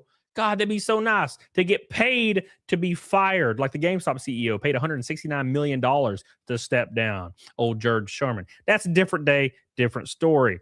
The Cracker Barrel CEO has stepped down. I don't know if you remember, but a few months ago, maybe a year ago, they were in a lot of controversy over the change of their sign and the change of their interior, all the design. Spent millions and millions of dollars converting all these Cracker Barrels over to this live, laugh, love 55-year-old white lady design. I don't know why you guys do that. Women, stop painting everything white. What the hell? I want gothic colors. Maroon, maybe. It's a good color, but It didn't last very long because there was a lot of controversy online. Everybody wanted her ass dead. How could you take Herschel off my sign? He's our boy. I don't even want to go there to get chicken and dumplings anymore. A lot of other things got uncovered immediately after this, like their frozen food, the lower quality. No one wanted to go there. It was a bad time. Well, they decided they were not going to do any of the things. They apologized profusely. Please give us money. And the CEO stayed. But guess what? Not anymore. But is it a little too late? Make sure you like this. Subscribe to you big-headed boy. And let's check this out because you're going to love it as much as I used to love those chicken and dumplings. It says Cracker Barrel CEO Julie Fels Massino is stepping down following the company's controversial rebrand last year that sparked fierce backlash from long-time customers. The effort to modernize the chain included removing the iconic Uncle Herschel mascot and redesigning restaurants without many of the nostalgic decorations customers had come to expect. Listen, dude, I know it's not real. Okay, I know all the old decor on the walls weren't real. It wasn't a real old picture of an old lady. Okay, it was totally AI. I totally understand. But I felt it in my bones somewhere that I felt like I was in the middle of Tennessee in the mountains drinking a little bitty glass of whiskey, looking off at the snowy trees. It was an aesthetic. How dare you try to take this away from me? It's what I live for. Okay, if you've ever been there, you know. Gatlinburg's the best. It's a great place. Seaverville, it's a great place. But they tried to change it, and it didn't go very well for them because they're a bunch of bitches. Cracker Barrel eventually reversed course after the outrage and leaned back into its traditional identity. Yeah, no shit. No shit. No, I don't want to go to a live, laugh, love restaurant. Okay? I don't want to do it. No one wants to do it. It's lame. It's lame. The company says former Bloomin' brand CEO David Dano, whose company owns Outback Steakhouse, will take over August 10th. Look at her. She's so confused. Why did it not work out? I don't know, ma'am. Maybe because she's dumb as hell. Now, look. I don't want to be mean, but what were you thinking, Julie? No, look. She thought the glasses made her smarter. It did not. It revealed the truth behind the scenes. Okay? The truth behind the scenes. Now, let me reiterate something here. She will get hired on as the CEO of another corporate company very soon. You fell up in the corporate world, especially when it comes to nepotism or who you know. It sucks. It's how it is. I wish I could be a CEO. My yacht would runneth over, if that makes sense. My Ferraris will runneth over. Let's go. That's what I do. Be great, brother. It's man. But that's not all. Okay. So this is very in-depth and it's crazy. Now the stock price crashed. They lost hundreds of millions of dollars on the redesign. Everybody was confused. Also, something to point out that a lot of not other people pointed out was their website had like all this weird DEI stuff, all of it. Now, look, I don't know if you like DEI stuff or you don't like DEI stuff. It's not really the point, but it was just covering the entire website. It's all these really strange things that kind of had nothing to do with eating some biscuits. You know, it should just be a picture of a damn biscuit and says, come now, reserve a seat for your biscuit. Okay, free biscuit for every seat reserved. That should be a no-brainer to me. But here's what it says. It says, Cracker Barrel announced Monday that CEO Julie Massino will step down effective August 10th. Oh my God, look at that. It says Massino will remain with the company in an advisory capacity until October 9th. Following a robust and thoughtful search process, we are pleased to welcome David as Cracker Barrel's next CEO. Independent chairman of Cracker Barrel board Carl Berquist said in a statement, he brings decades of experience across the restaurant and retail industries with a strong track record. A strong track record, boys. He's going to be totally great. A strong track record of leading businesses through growth and a demonstrated commitment to operational excellence, guest experience, and team member engagement. By the way, I hate this. I don't know about you, but I hate this. And you might be thinking, Cody, what do you mean? What is it you hate? There are many things I hate. People that don't walk on the walking sidewalks at airports. I hate those people. With a passion, arrest them immediately. But also what I hate is corporate speak. He brings decades of experience, operational excellence, guest experience, team management engagement. All bullshit, doesn't mean anything. None of this stuff means anything. It's corpo speak to make it sound like he has something to bring to the table to the corporation. Corporations need to get away from this speak. Just say it's lit, fam, and just call it a day, okay? I'm okay with that. They say, we are confident David is the right leader to continue building on the Cracker Barrel legacy, drive further positive momentum operationally. You see what I'm saying? It's the same stuff. And financially, and create sustainable value for a show. Blah, blah, blah, blah, blah, blah, blah. You could just basically throw a bunch of big-ass words in there, operational excellence of community standards with guests and their experience, bringing in positive and operational revenue to increase the experience for all our shareholders in the restaurant industry. You can just say random stuff and it's, oh, look how entitled, it just amazingly intelligent I am when it comes to corporate speak. It means nothing. Berquist also thanked Messino for her leadership and commitment to Cracker Barrel. Thank you, baby. Adding that the company appreciates her partnership to ensure a smooth leadership transition as we remain focused on the work underway to continue to serve our guests, support our employees, and execute our strategic priorities. Cracker Barrel announcement of a leadership turnover also included a statement from Dino, who said that the chain is a truly iconic American brand defined by its unique combination of warm country hospitality, timeless appeal, and deep connection with guests across generations. Yeah, so it's basically like trying to claw back and delete everything. You better stop that noise now. What is happening? Somebody do something. You guys do this? All right, we're good. Beep, beep, beep, beep, beep, beep, beep. All right. Anyways. Where was I? Yeah. You know what the issue was? Is the old CEO, Julie, right? She had a executive board that would sit with her in meetings. And she was probably like, you know what?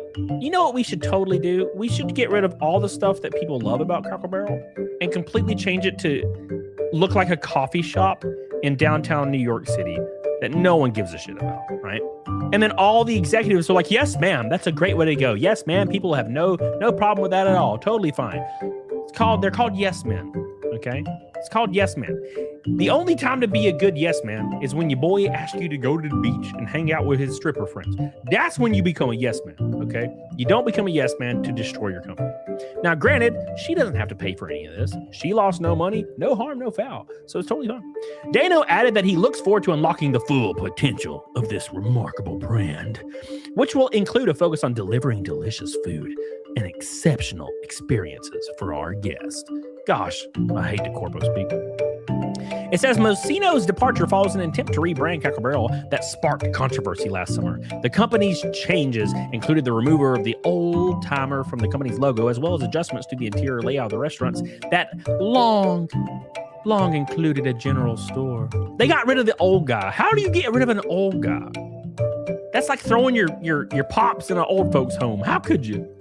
The rebrand was part of a $700 million overhaul across the company's 660 plus restaurants, which also included a revamped menu and decluttered dining rooms. $700 million. Jesus. Gosh, bro, if I had misplaced $7 in my taxes, I go to prison. She lost $700 million. Cracker Barrel reversed course in the rebranding push less than a week after the backlash, with Messino saying that the effort missed the mark and came out of an effort to improve the guest experience. Which guest? What do you mean? The company's earnings came in below expectations. Yeah, no shit. With Messino acknowledging at the time that there were unique and ongoing headwinds that left the company with more work to do in regaining trust and confidence in its customer base. Yeah, no shit.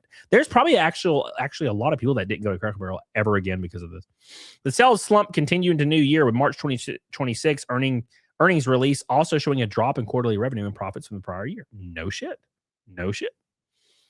It says Messino said on a March earnings call that Cracker Barrel was gaining traction and that leaders were encouraged by some important guest metrics and green shoots and traffics and were energized in terms of driving improved performance. And to be honest, none of this means anything to the customer. It says last week, Cracker Barrel announced steps to cut debt and improve profits that involve selling some of its restaurant properties as well as exiting its Maple Street business company. It sold the Maple Street brand and 35 of its locations to Biscuit Belly. So they started liquidating and closing shit to kind of make some of that money back. The company also completed a sales leaseback deal involving 26 company-owned locations, which generated about $77 million in net proceeds that it planned to use to pay down the debt.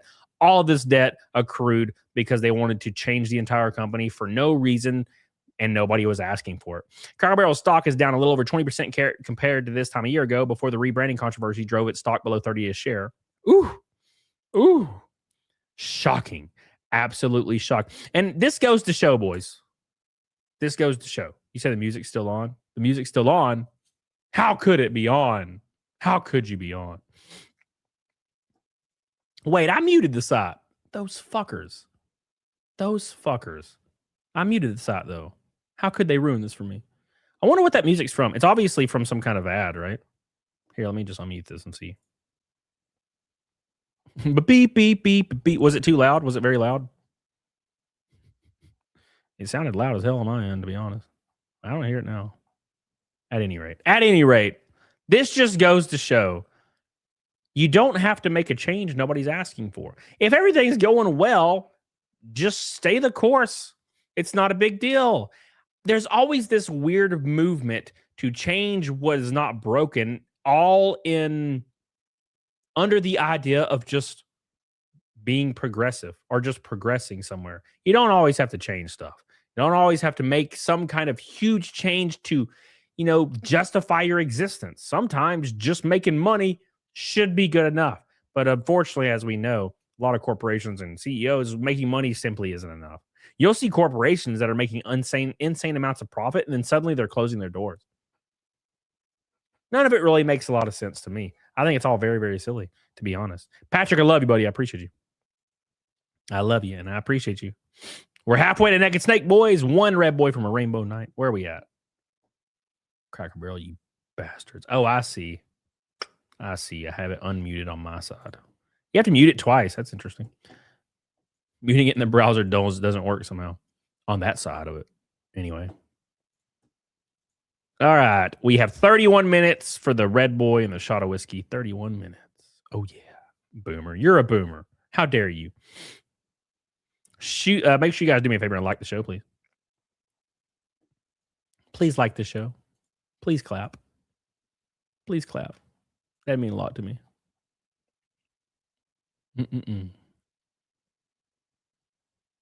God, I'm hot, brother. I'm hot. It hurts. It hurts, man. I'm burning up. I'm burning up, boys. You can't even eat Taco Bell for $3.99. It is wild. It is wild. I got to be honest. It's strange how if you just order like a number 1 and a number 3 from McDonald's, it's like $38. Well, probably like 30. Even if you get it delivered, it's gonna be like 50. But it's funny because you can go to Texas Roadhouse and eat like with you and your girl for like $20. Somehow, for the first time in history, fast food is more expensive than just going to a small restaurant for the first time ever. And the reason is why it's convenience. And to be honest, most people eat fast food every day. I actually learned that.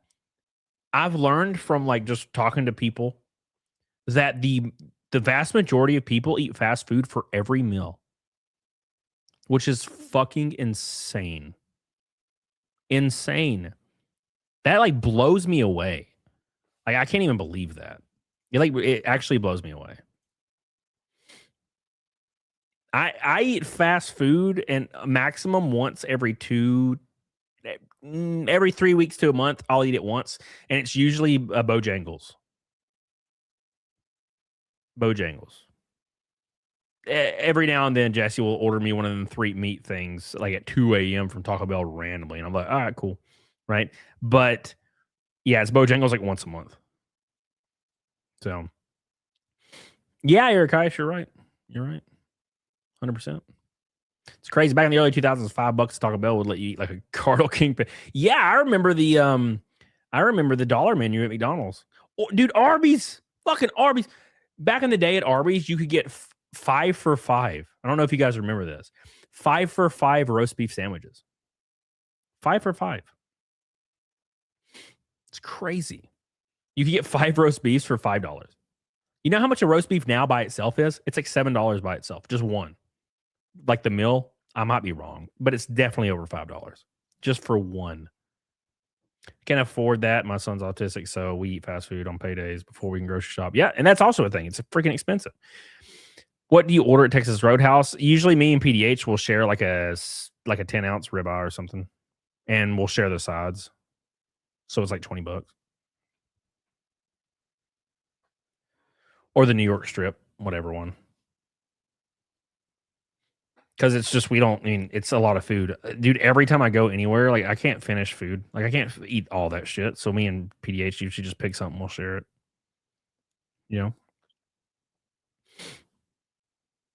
There's 3 things for me to order at Taco Bell? I don't even know. I never ate Taco Bell growing up. It was like the one thing I didn't eat. So that's just how it be sometimes. What we got how much left? 27 minutes left. Ooh, to get to Naked Snake. Ooh, we're cutting it close on a Monday. I think the last time the streak died was on a Monday. Damn it. Monday, I hate you. You're always fucking robbing me on Mondays. Damn Monday. We need to ban Monday. Just start the week at Tuesday. Sunday, Tuesday.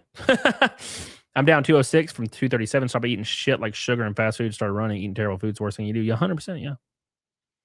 $5 foot long. Yeah, that's when Jared was chilling that shit. Yeah, dude. That was the shit. No, it was all right. That was before, though. I remember, this is a weird story, Mbone, okay? But I'm telling this story to you specifically. No one else. Everybody else, don't listen, mute me. So, but there was a Taco Bell in the parking lot of GameStop where I used to be the store manager at. And this was like 2010, 2011. And I would just walk out to the parking lot and I would get like a foot long meatball sub and I would cut it in half and I would eat one half of it, you know, for lunch, and I'd eat the other half maybe later that night. And I would do that like twice a week. And they would pack it full of meatballs, bro. It was always so hot and delicious, fresh. And one day I walk in, and this is not anything against anybody, but it was just a really strange thing that happened.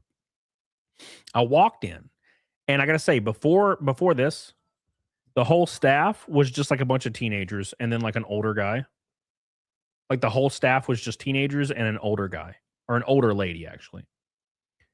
And one day I walk in, 1 week later, 1 week, I promise you, 1 week. And the entire staff is all like old Indian women and an old Indian man. And the food quality was fucking abhorrent. And I got a meatball sub, and the lady put like 2 meatballs on it and spread them out by like 2 inches.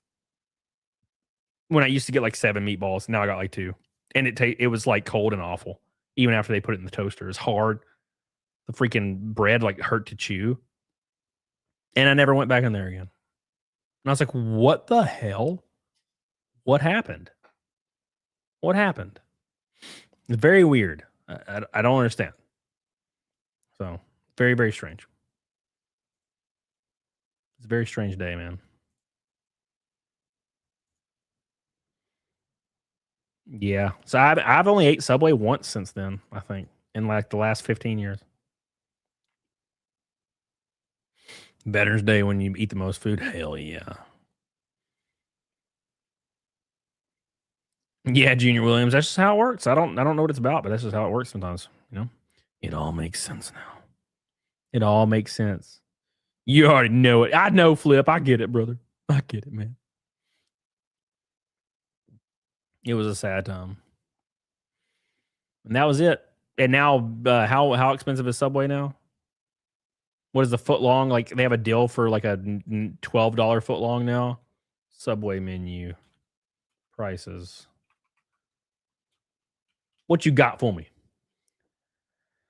It says, God, foot longs are $17. The meatball is only $13. Jesus Christ. Up a 250%. It's crazy, man. That never happened at Jersey Mike's. Or Firehouse Subs. Firehouse Subs, great. You know? I like me some Firehouse Subs. Shout out to M Bone, by the way. He's the only orange boy of the night. I love you, but no, he's not. Phantom. God, I'm such a bad fan. I'm such a bad friend to Phantom. Chris McGoff's the only pink boy with the 500 Norwegian crones. The only pink boy is a Norwegian man. Thank you, brother. I appreciate you. Thank you. And one red boy from that beautiful rainbow night. Thank you. I don't need F with Subway anymore. No, thank you. Why? Why even F with Sunday anymore, to be honest? Mike at Firehouse got bought by corpos that shrunk everything and raised prices. You know what? That's a good point, Jarvis, because I remember Firehouse used to be so good when I was like 18. And it is noticeably lower in quality, but it's also it's still like all right. No, it's not the drop that Subway was. M Bone with the doobie doo. Doobie doobie doo. Doobie doobie doo. Doobie doobie doo. Doobie doobie doo. Doobie doobie doo. My man, thank you, brother. A $20 super chat from M Bone. He's only $10 from Top Dog. Look at that. My man. My man. Thank you, brother. I appreciate you, brother. Splitting it down the middle. Halfway there. Halfway there. Halfway there. Here's one more for the good old boys. Thank you, brother. I appreciate you. Thank you for representing us Southern gentlemen. Us Southern mans. Really appreciate that, dude. Love you, love you, love you. Appreciate you, man. I appreciate you, man. It's a strange time on the YouTube world right now. You can see this shift where people are starting to like support like streamers that are worth like $100 million, and it's a meme. It's a meme to do so. It's fucking crazy, and they don't even need the money. Like, I don't give a fuck, right? And the smaller streamers are starting to get nuked, and it sucks. But I mean, hey, man, everything goes in a circle. It's like cycles, right? But what is that one guy's name? Kai Sent. He announced that he's doing like a 24-hour, or no, he's doing a 30-day subathon or something. And as a meme, and there were so many people in the replies were like, bro, I'm so ready to sub up.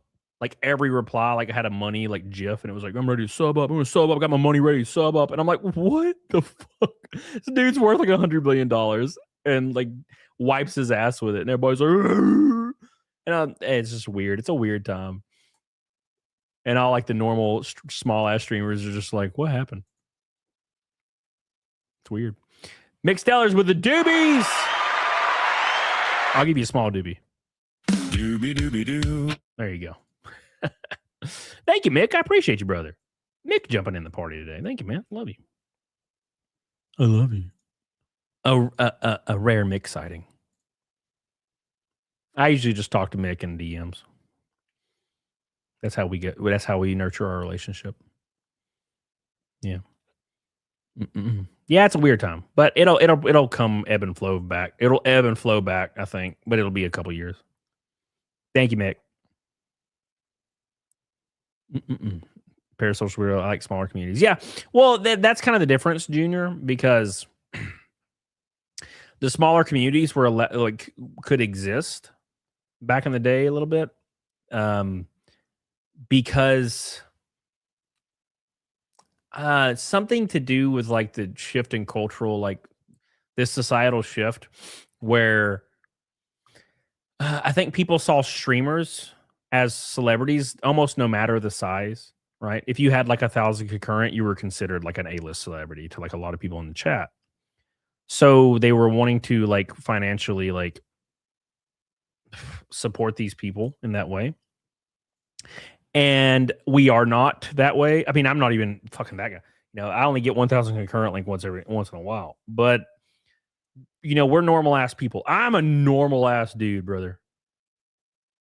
I'm no different than fucking M-Bone or West Trippy. I just, you know, I get off stream, go hang out, make some food. You know what I'm saying? Go to the gym. So I think the people that are viewers are now starting to kind of like actually understand that, or maybe psychologically understand it, you know, subconsciously. So they save their money now for the giant streamers to get that same endorphin rush that they felt when they thought they were celebrities or something. It's a weird, like, psychological, like, there's a psychological aspect to it for sure. So, but yeah, I enjoy the close-knit communities. It's just they're not going to be around very long, unfortunately. They'll probably make a comeback in a few years, but most of the small streamers that were doing it, they're probably going to taper off a little bit because, like I said, the ebb and flow is moving towards the larger streamers again. So it's kind of fucking, you know, it's kind of like it's just like billionaires and corporate companies. It's the same type of thing, right? Where like you have this guy that's bringing in an unfathomable amount of money, like $100 billion a year. And then you have like the normie ass person bringing in like, what's the average income of America? Like, I don't know, I don't think it's 68 grand. I think it's like 38, 48. I don't fucking know. But it's kind of the same thing. It's interesting though. Whew. I like the screen keeps doing a wipe and twitch like I'm watching old TV with an antenna. What are you talking about? What does Constant even do? I don't know. It's he's, you know, his audience is like that 13 to 16-year-old age range, which is where the marketing used to be like 18. I think the marketing used to be 18 to 24. Now the marketing is more geared towards social media to like teenagers because that's where all the money is. Right? So nowadays, most teenagers have a credit card. They have their cell phones. They have all their stuff set up on their cell phone. So they're just like spending all of their like monthly income on streamers and that are never going to acknowledge it. Like I saw a streamer one time, one of the big streamers, get a $500 super chat, which I haven't got a $500 super chat in like a year or two. Been a long time. And he got a $500 super chat. He had like 50,000 people watching. And the reason this person threw a $500 super chat is because they want this like celebrity to like acknowledge them, right? And the guy ignored the super chat for a while, and then he eventually like was bothered enough by his mods to read it. And then he called like the guy like a bitch. He called him like a worthless bitch. Probably because he doesn't actually get that super chat money because he has a contract. But he like belittled the guy for sending him $500. And I'm just like, fuck, bro, I'd fucking cry on stream. It's just two different worlds, right? I like it. It's like I need to fix the vertical horizontal. Either you or I have screen issues. Well, okay, I don't know about me, but I always have the stream downloaded after, and it's always, I've never seen anything weird. So I don't know. Big money in bone. That's for damn sure. Being loud and annoying is what makes money. That's true. And something a lot of people don't know about, Billy, is exactly. Red Bandana Gaming. That's the same way. When I get $10, I'm like, holy shit, can't believe it. You know. So, but a lot of these streamers aren't actually. They work for a marketing firm or they work for like a marketing or management firm out of LA, and they are like filling a role. They're called industry plants, right? They're called industry plants. So what an industry plant is someone that auditions for a role as a streamer for whatever marketing company that it is, and they get hired for that role. They get a salary and they get this like fake mansion studio to stream from, and then they get paid a salary, and then all the income goes towards whatever company that they are managed by or whatever studio they're managed by, right? So you have people like Kai and them that are making millions of dollars. I mean, millions of dollars a month. Clavicle is a good example of this. And they'll get like a salary of a couple $100,000 a year, maybe 500,000. And everyone else gets like the firms get all the money. They're not actually real streamers. When you donate to those people, they actually don't get that money. That's why they don't care about the donations. Like you'll notice these giant streamers, they don't give a fuck about donations because they don't actually get them. They don't get to keep them. Right? It's a very, very twisted system that we're in now, but that's how it is. And then they pay viral clip farmers to post them all over social media. You know? So, everything you watch, any of these big streamers, everything you're watching is fake. It's the new reality show. They're rehashing the reality shows from the past.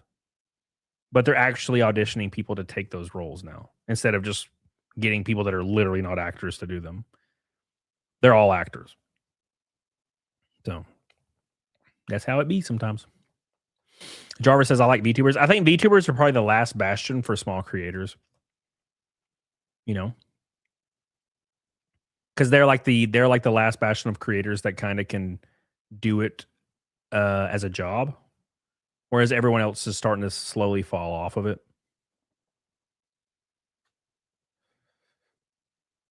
Because I think VTubers still have that mystery and allure that they can be anybody, and that's kind of exciting.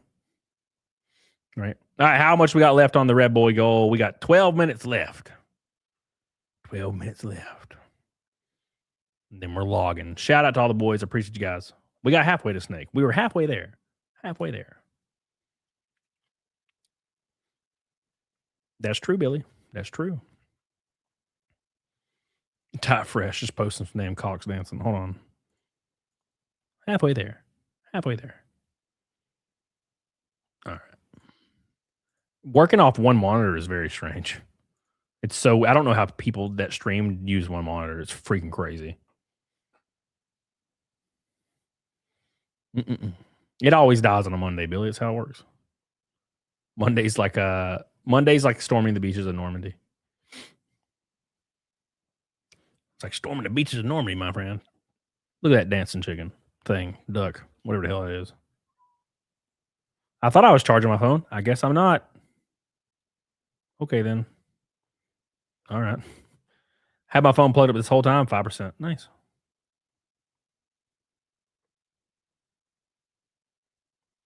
All right.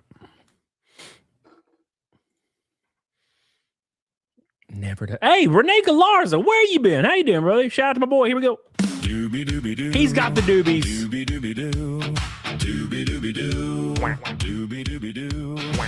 Thank you, Renee Galarza. How you doing, brother? You're popping in at the end here, man. I appreciate you, dude. Hope you're doing well.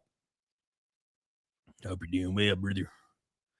Tag. Thank you, Tag. Got a root canal early in the morning. Oh, well, good luck, Tag. I appreciate you, baby. Thank you, Renee. I love you, buddy. I appreciate you. Shout out to Renee Galarza. The Orange Boys are flying off the shelves. Appreciate you guys. I think that's like 4. Holy shit. That's a lot of Orange Boys, boy. Thank you, thank you, thank you. Patrick Power, you sound like me. You know what I had happen to me, Patrick Power, today? God, thank you again, Renee Galarza. I love you. I love you, Renee. Thank you. You know what happened to me, Patrick? I got a random $120 charge, and I was like, oh, God, what is happening? And it was from my editing program. My yearly, I pay it once a year. It's like $120 for my editing program. Damn, got my ass. They always get my ass. Thank you, Renee. Appreciate you. Now we're over halfway. 230 away. 230. They always get you. It seems like once a month I have one of those yearly things come out. I've been thinking about it like one day this week. I'm going to go through my whole PayPal statement and find every yearly subscription thing and kill it. Although I do need my editing program. I still use it like once a week, but still. I'm going to use it after this stream anyway. My contractor tore up the road and the city saw it and charged me for what the fuck, brother? I would be throwing some hands, man. I'd be throwing hands at all of them bitches. That sounds about right.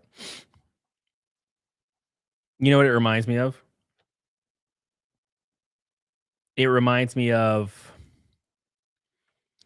when you have something that maybe the HOA in your place or like the city doesn't like in your yard, and they come and take it off your yard and then charge you for taking it off your yard. Oh my gosh, brother.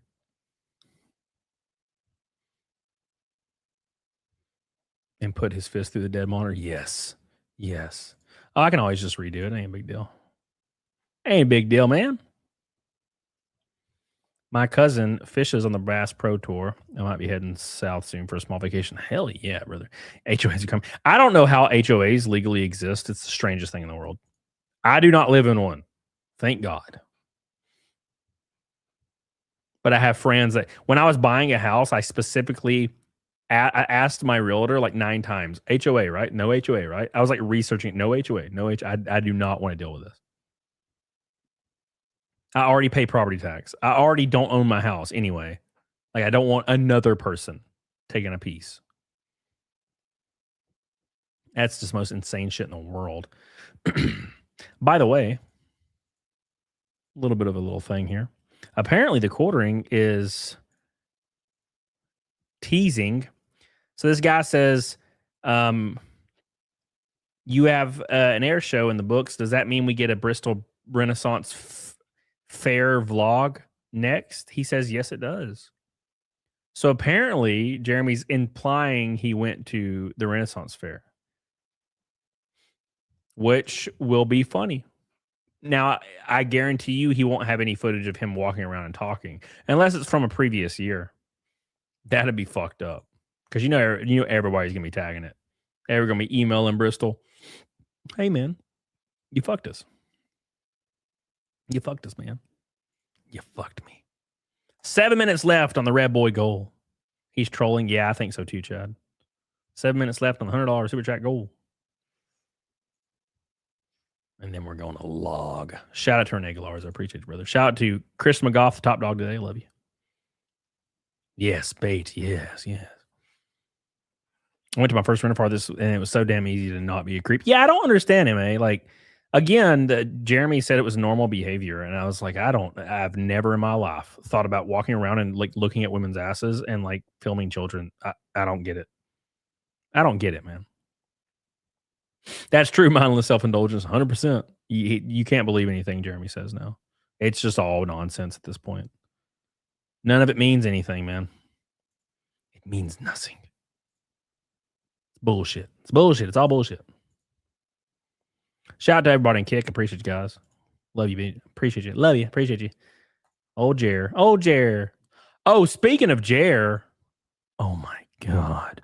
Renee Galarza. With a pink boy.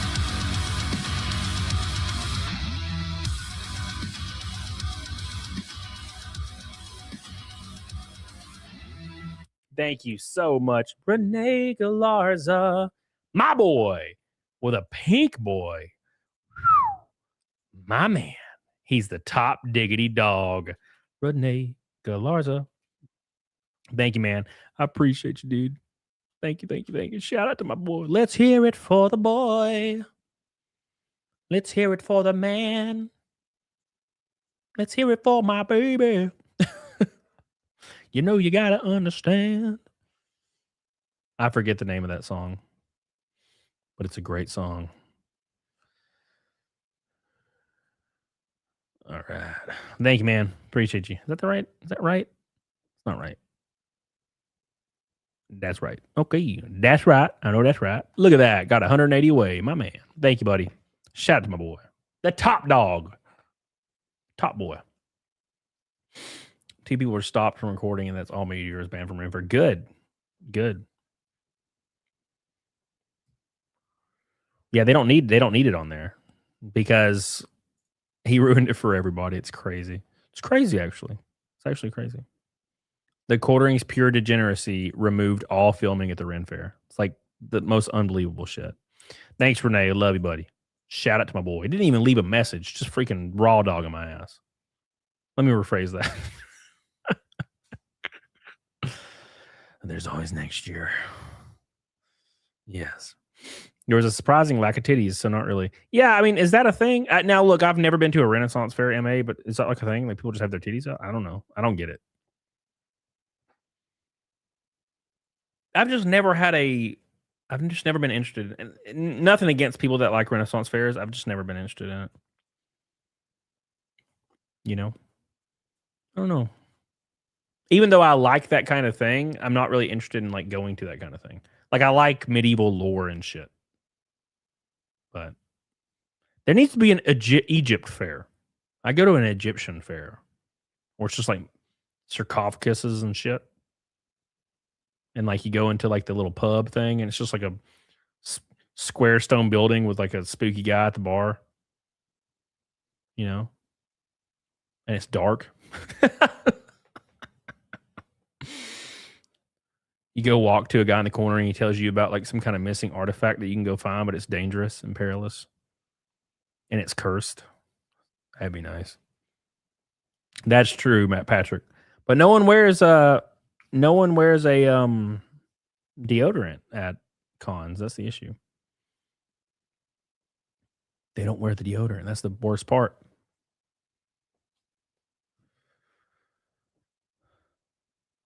I've been to Tri-Spring Fair, but they had a pub crawl and you can get wasted for $20. Well, that's good. I don't like getting wasted though.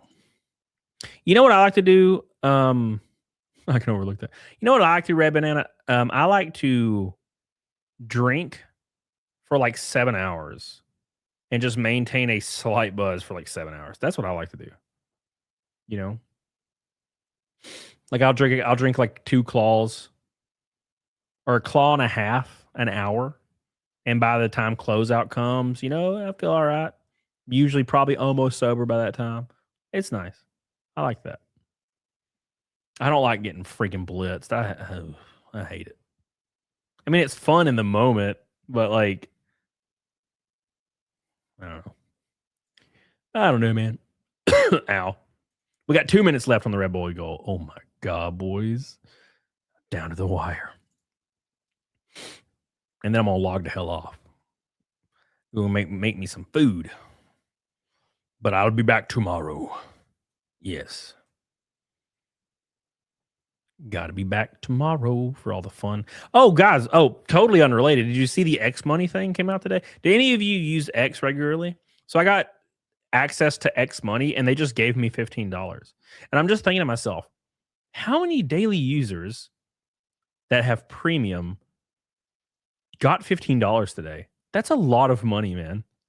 Like, how many millions of dollars did they divvy out today? 100 million? Like 30 million, 50 million? Damn, brother. And it basically works the exact same way as Cash App. It's pretty cool. And if you set up direct deposit, it has a 16% APY. It's pretty nice. If I had $300,000 or $500,000, I just throw that bitch in there. Be nice. That's just your X premium back to you. I just never realized. Oh, that makes sense.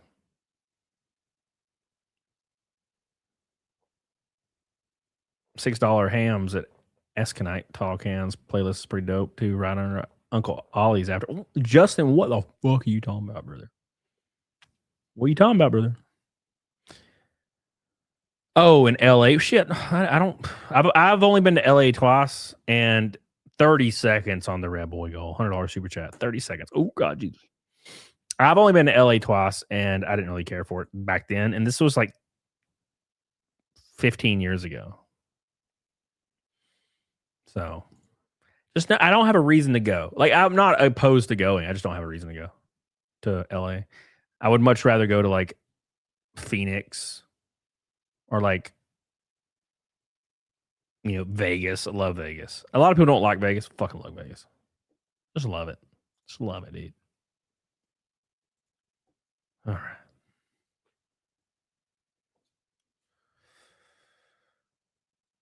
Was probably already earmarked based on a small percentage of those creators' earnings. Yeah, you're probably right. You're probably right. I had a lot of engagement on Twitter last month or last 2 weeks, like a lot. And I got like fucking $90. I was like, what the fuck? I don't understand. I just don't really get it. Like some months I won't have much engagement and I'll get $300. And then other months I'll get like $30 when I have a lot of engagement. I'm like, I don't get it. Would you rather visit LA for a week or watch Quartering stream? If it was all paid for, probably visit LA. But it's expensive. Traveling's expensive. Too expensive for your boy. That's probably only got $9 because they went and grabbed some of that XPay thing. That's probably true. Yeah, they probably took it away from a lot of earnings from the last pay period. That makes sense. San Diego. I've been to Sonoro. I've been to Bakersfield, Anaheim, LA. I'm trying to think of different places in California I've been to.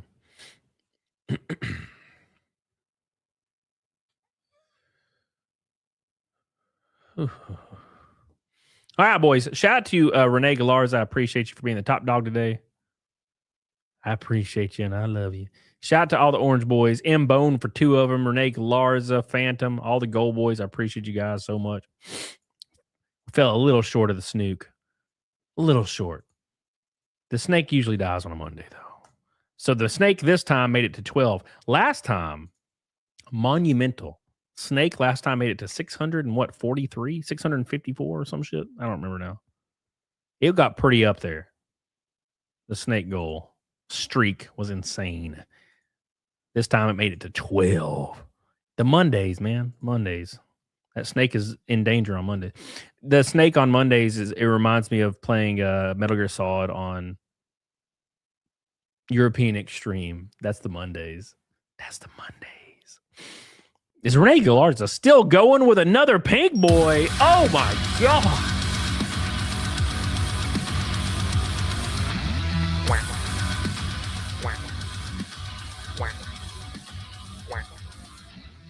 Thank you, Renee. I appreciate you. Shout out to Renee. Gosh, always supporting your boy. I appreciate you, man. What a monster you are. What a beautiful monster you are. Appreciate you, brother. Renee Galarza, everybody. Everybody give Renee Galarza some love. Where are you at? I'm gonna go give you a kiss. I locked your heart. I hearted your super chat. It's been hearted. I'm on one freaking monitor. It's hard now. It's hard now. Thank you so much. Appreciate you, Renee. We love you. We appreciate you. Shout out to Renee, everybody. Just going to leave that bastard right there. Thank you, buddy. Appreciate you. Shout out to the boy. Let's hear it for the boy. Let's hear it for the man. Let's hear it for the baby. Who sings that song? I remember one time I went fishing with my dad, and my dad put an old, like a cassette tape in his truck. This was like in the 90s. And that song started playing, and I loved that song. Let's hear it for the boy. Let's hear it for the man. Let's hear it for my baby. Whitney, no, I don't think it's Whitney Houston. It's a way lesser known person. Yeah, Denise Williams. Thank you. That's it. That's it. Denise Williams. Great song, dude. See, it's a great jam, brother. It's a great jam, brother. All right. Let me close all this bullshit out. Thank you, Renee. Love you. Shout out to Renee. It's on the Footloose soundtrack. Wow. The last time I watched Footloose.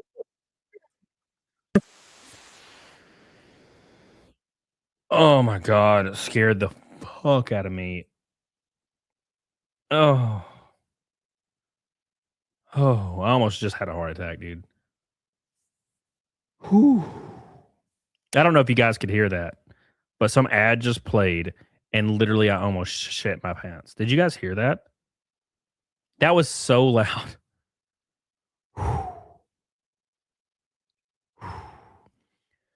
Speaking of loud, Kylie Gloff with $100 super chat.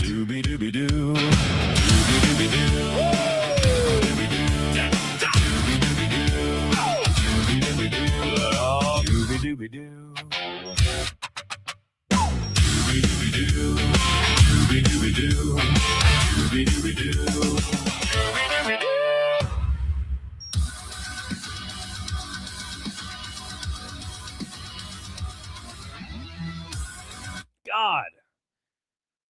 I'm going to be awake until 10 a.m. now because of that freaking ad. That jump scare. Well, yeah, I have an ad blocker, Billy, but it was like, allow ads to read this article. And I was like, yeah, sure, it's fine. Oh, so you guys didn't hear the ad. Well, that's a shame. That's a shame. Ho! Kylie Gloff says, don't you dare sing. Please go throw some gears, young buck. What the hell does that mean, throw some gears? Hold on, Kyle. What the hell does that mean? Is that like a euphemism for like smashing pissers? What do you mean? What does that mean? It's a rainbow night, everybody. Thank you, Kyle. I appreciate that, brother. Thank you, man. Shout out to the man. Thank you, dude. Whew. Sorry, my mind is buzzing from that freaking jump scare I got. What's up, James Burns? How you doing, brother? Like a nuke went off. That's what happened. I got to include that in the video. Probably something has to do with Marcus Phoenix. I didn't like the Gears games when they first came out. I only liked them later on when I went back and played them. I was like that, dude. If I did not like something about a game, I was such a snob. It was the same thing with Resident Evil Remake 2. Resident Evil 2 Remake. I was like, I'm not playing it because they didn't make it fix camera angles. And then I went back years later and played it, and I was like, it's a masterpiece. I'm just a snob, brother. Was it a corn ad? No, it was some like health insurance ad or something. Have you ever wanted to be? That's what it was. Shout out to Kylie Goff, everybody. Thank you, buddy. I appreciate you. I love you, man. My man. Thank you. I appreciate that. Yes. Kylie Goff. M-Bone. I will not be outdone. But I ain't gay like James Gunn. Ocelot's waiting for those twin stakes. Ocelot Revolver. Thank you, brother. I appreciate that. Shout out to my boy M-Bone. M-Bone. That's your fourth Orange Boy? No, it's your third Orange Boy. I'm about to say, holy shit, M-Bone, calm down, brother. Thank you, man. M-Bone. You can tell you worked the game. Listen, okay? Come on, brother. Classic health insurance companies playing it full. Yeah, dude. Yeah, that's supposed to be against the law, I thought. But they don't care. Revolver. Ocelot. The Tanker episode. The bait and switch. I still love Metal Gear Solid 2. I don't care what anybody says. Thank you, M-Bone. I appreciate you, brother. Shout out to my boy. Shout out to Renee Galarza. Shout out to Mr. Kyle Egloff. Did you ever elaborate, Kyle, on what the hell throwing some gears, man? That has to mean like work on a car, right? Black sheep. I ain't got a car right now, but I plan on in the next 6 months get me a clapped out Gen 1 Coyote. Just a Gen 1, clap the shit out. If the engine pops, drop another one in. Fuck it. I'm going to slam that bitch to the ground, make it wide as hell. It's going to be funny. Put a stupid anime girl wrap on it. Put a giant gaudy spoiler on it. Oh, fuck. I can't wait, dude. It's going to be so awful. I'm going to get tiny little rims with fat tires, like some 15-inch rims, fat ass tires. Be rubbing them wheel wells, boy. You just went skydiving. I went skydiving once. That's all I needed, boys. That's all I needed. Is that Kylie Gloff? Is that Kylie Gloff? With a pink boy.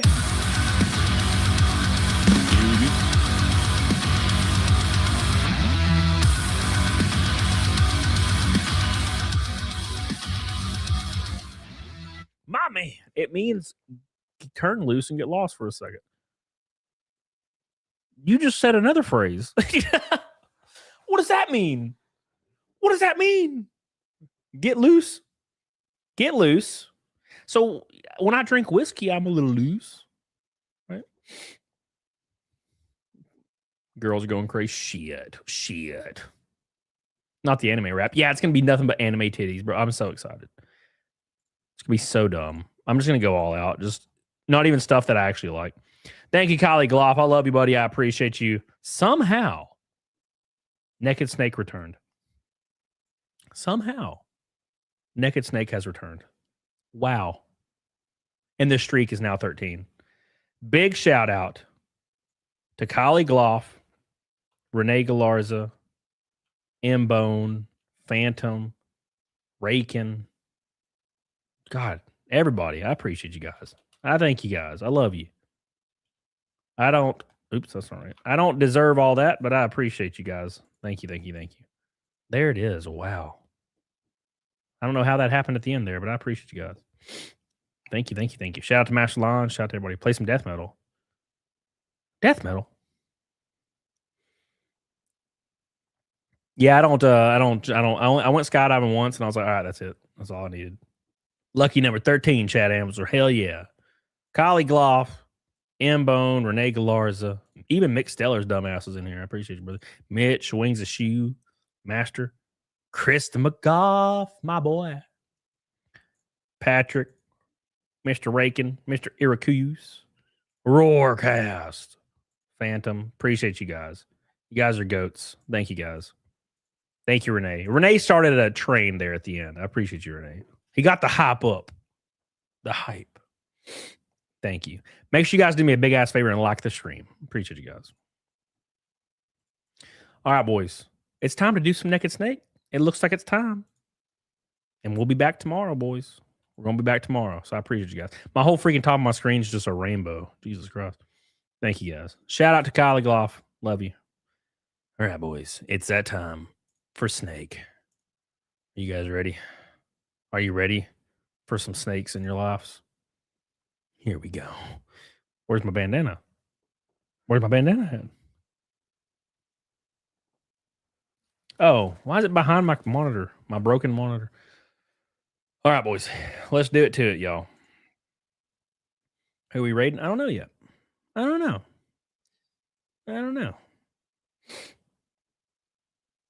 All right, boys. Yeah, that's true. The commercial scaring me. It made it happen. Thank you, Black Sheep. All right, here we go. Thank you, man. Appreciate you. It's time. It's time again. It's time again for Naked Snake, boys. You guys ready for this shit? My chest is really hairy, by the way. I need to shave it, but it's just been too long. It's been a while. You know, I'm just tired, okay? Tired. I'm going to shave it tomorrow or tonight. Here we go. Where's that? There we go.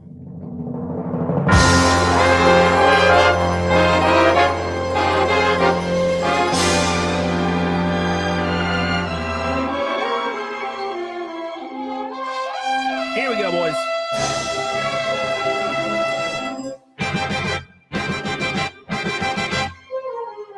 Chai tea. Thank you, Chai tea. Here we go. It's that time again, Ref. Kylie Gloff, Renee M. Bone, Chris McGaw. What a thrill with darkness and silence through the night. What a thrill. I'm searching, I'm melting to you. Here we go. Fear in my heart. One more time. But you're so supreme. I give my life, not for honor, but for you. Oh, in my time, there be nobody else.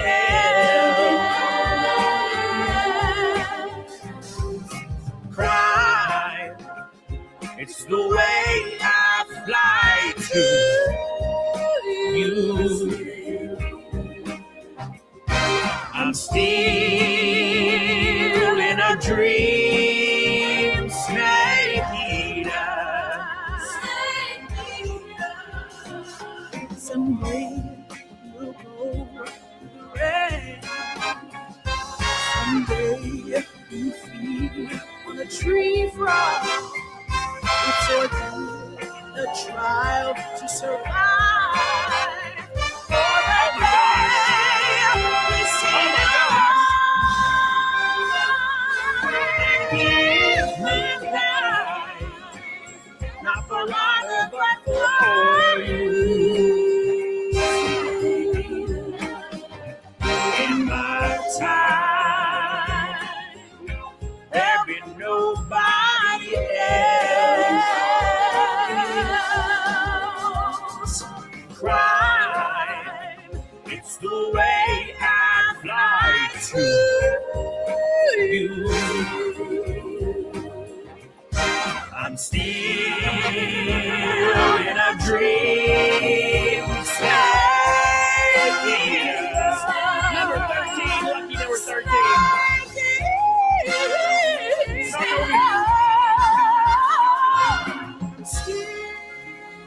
Here we go, boys.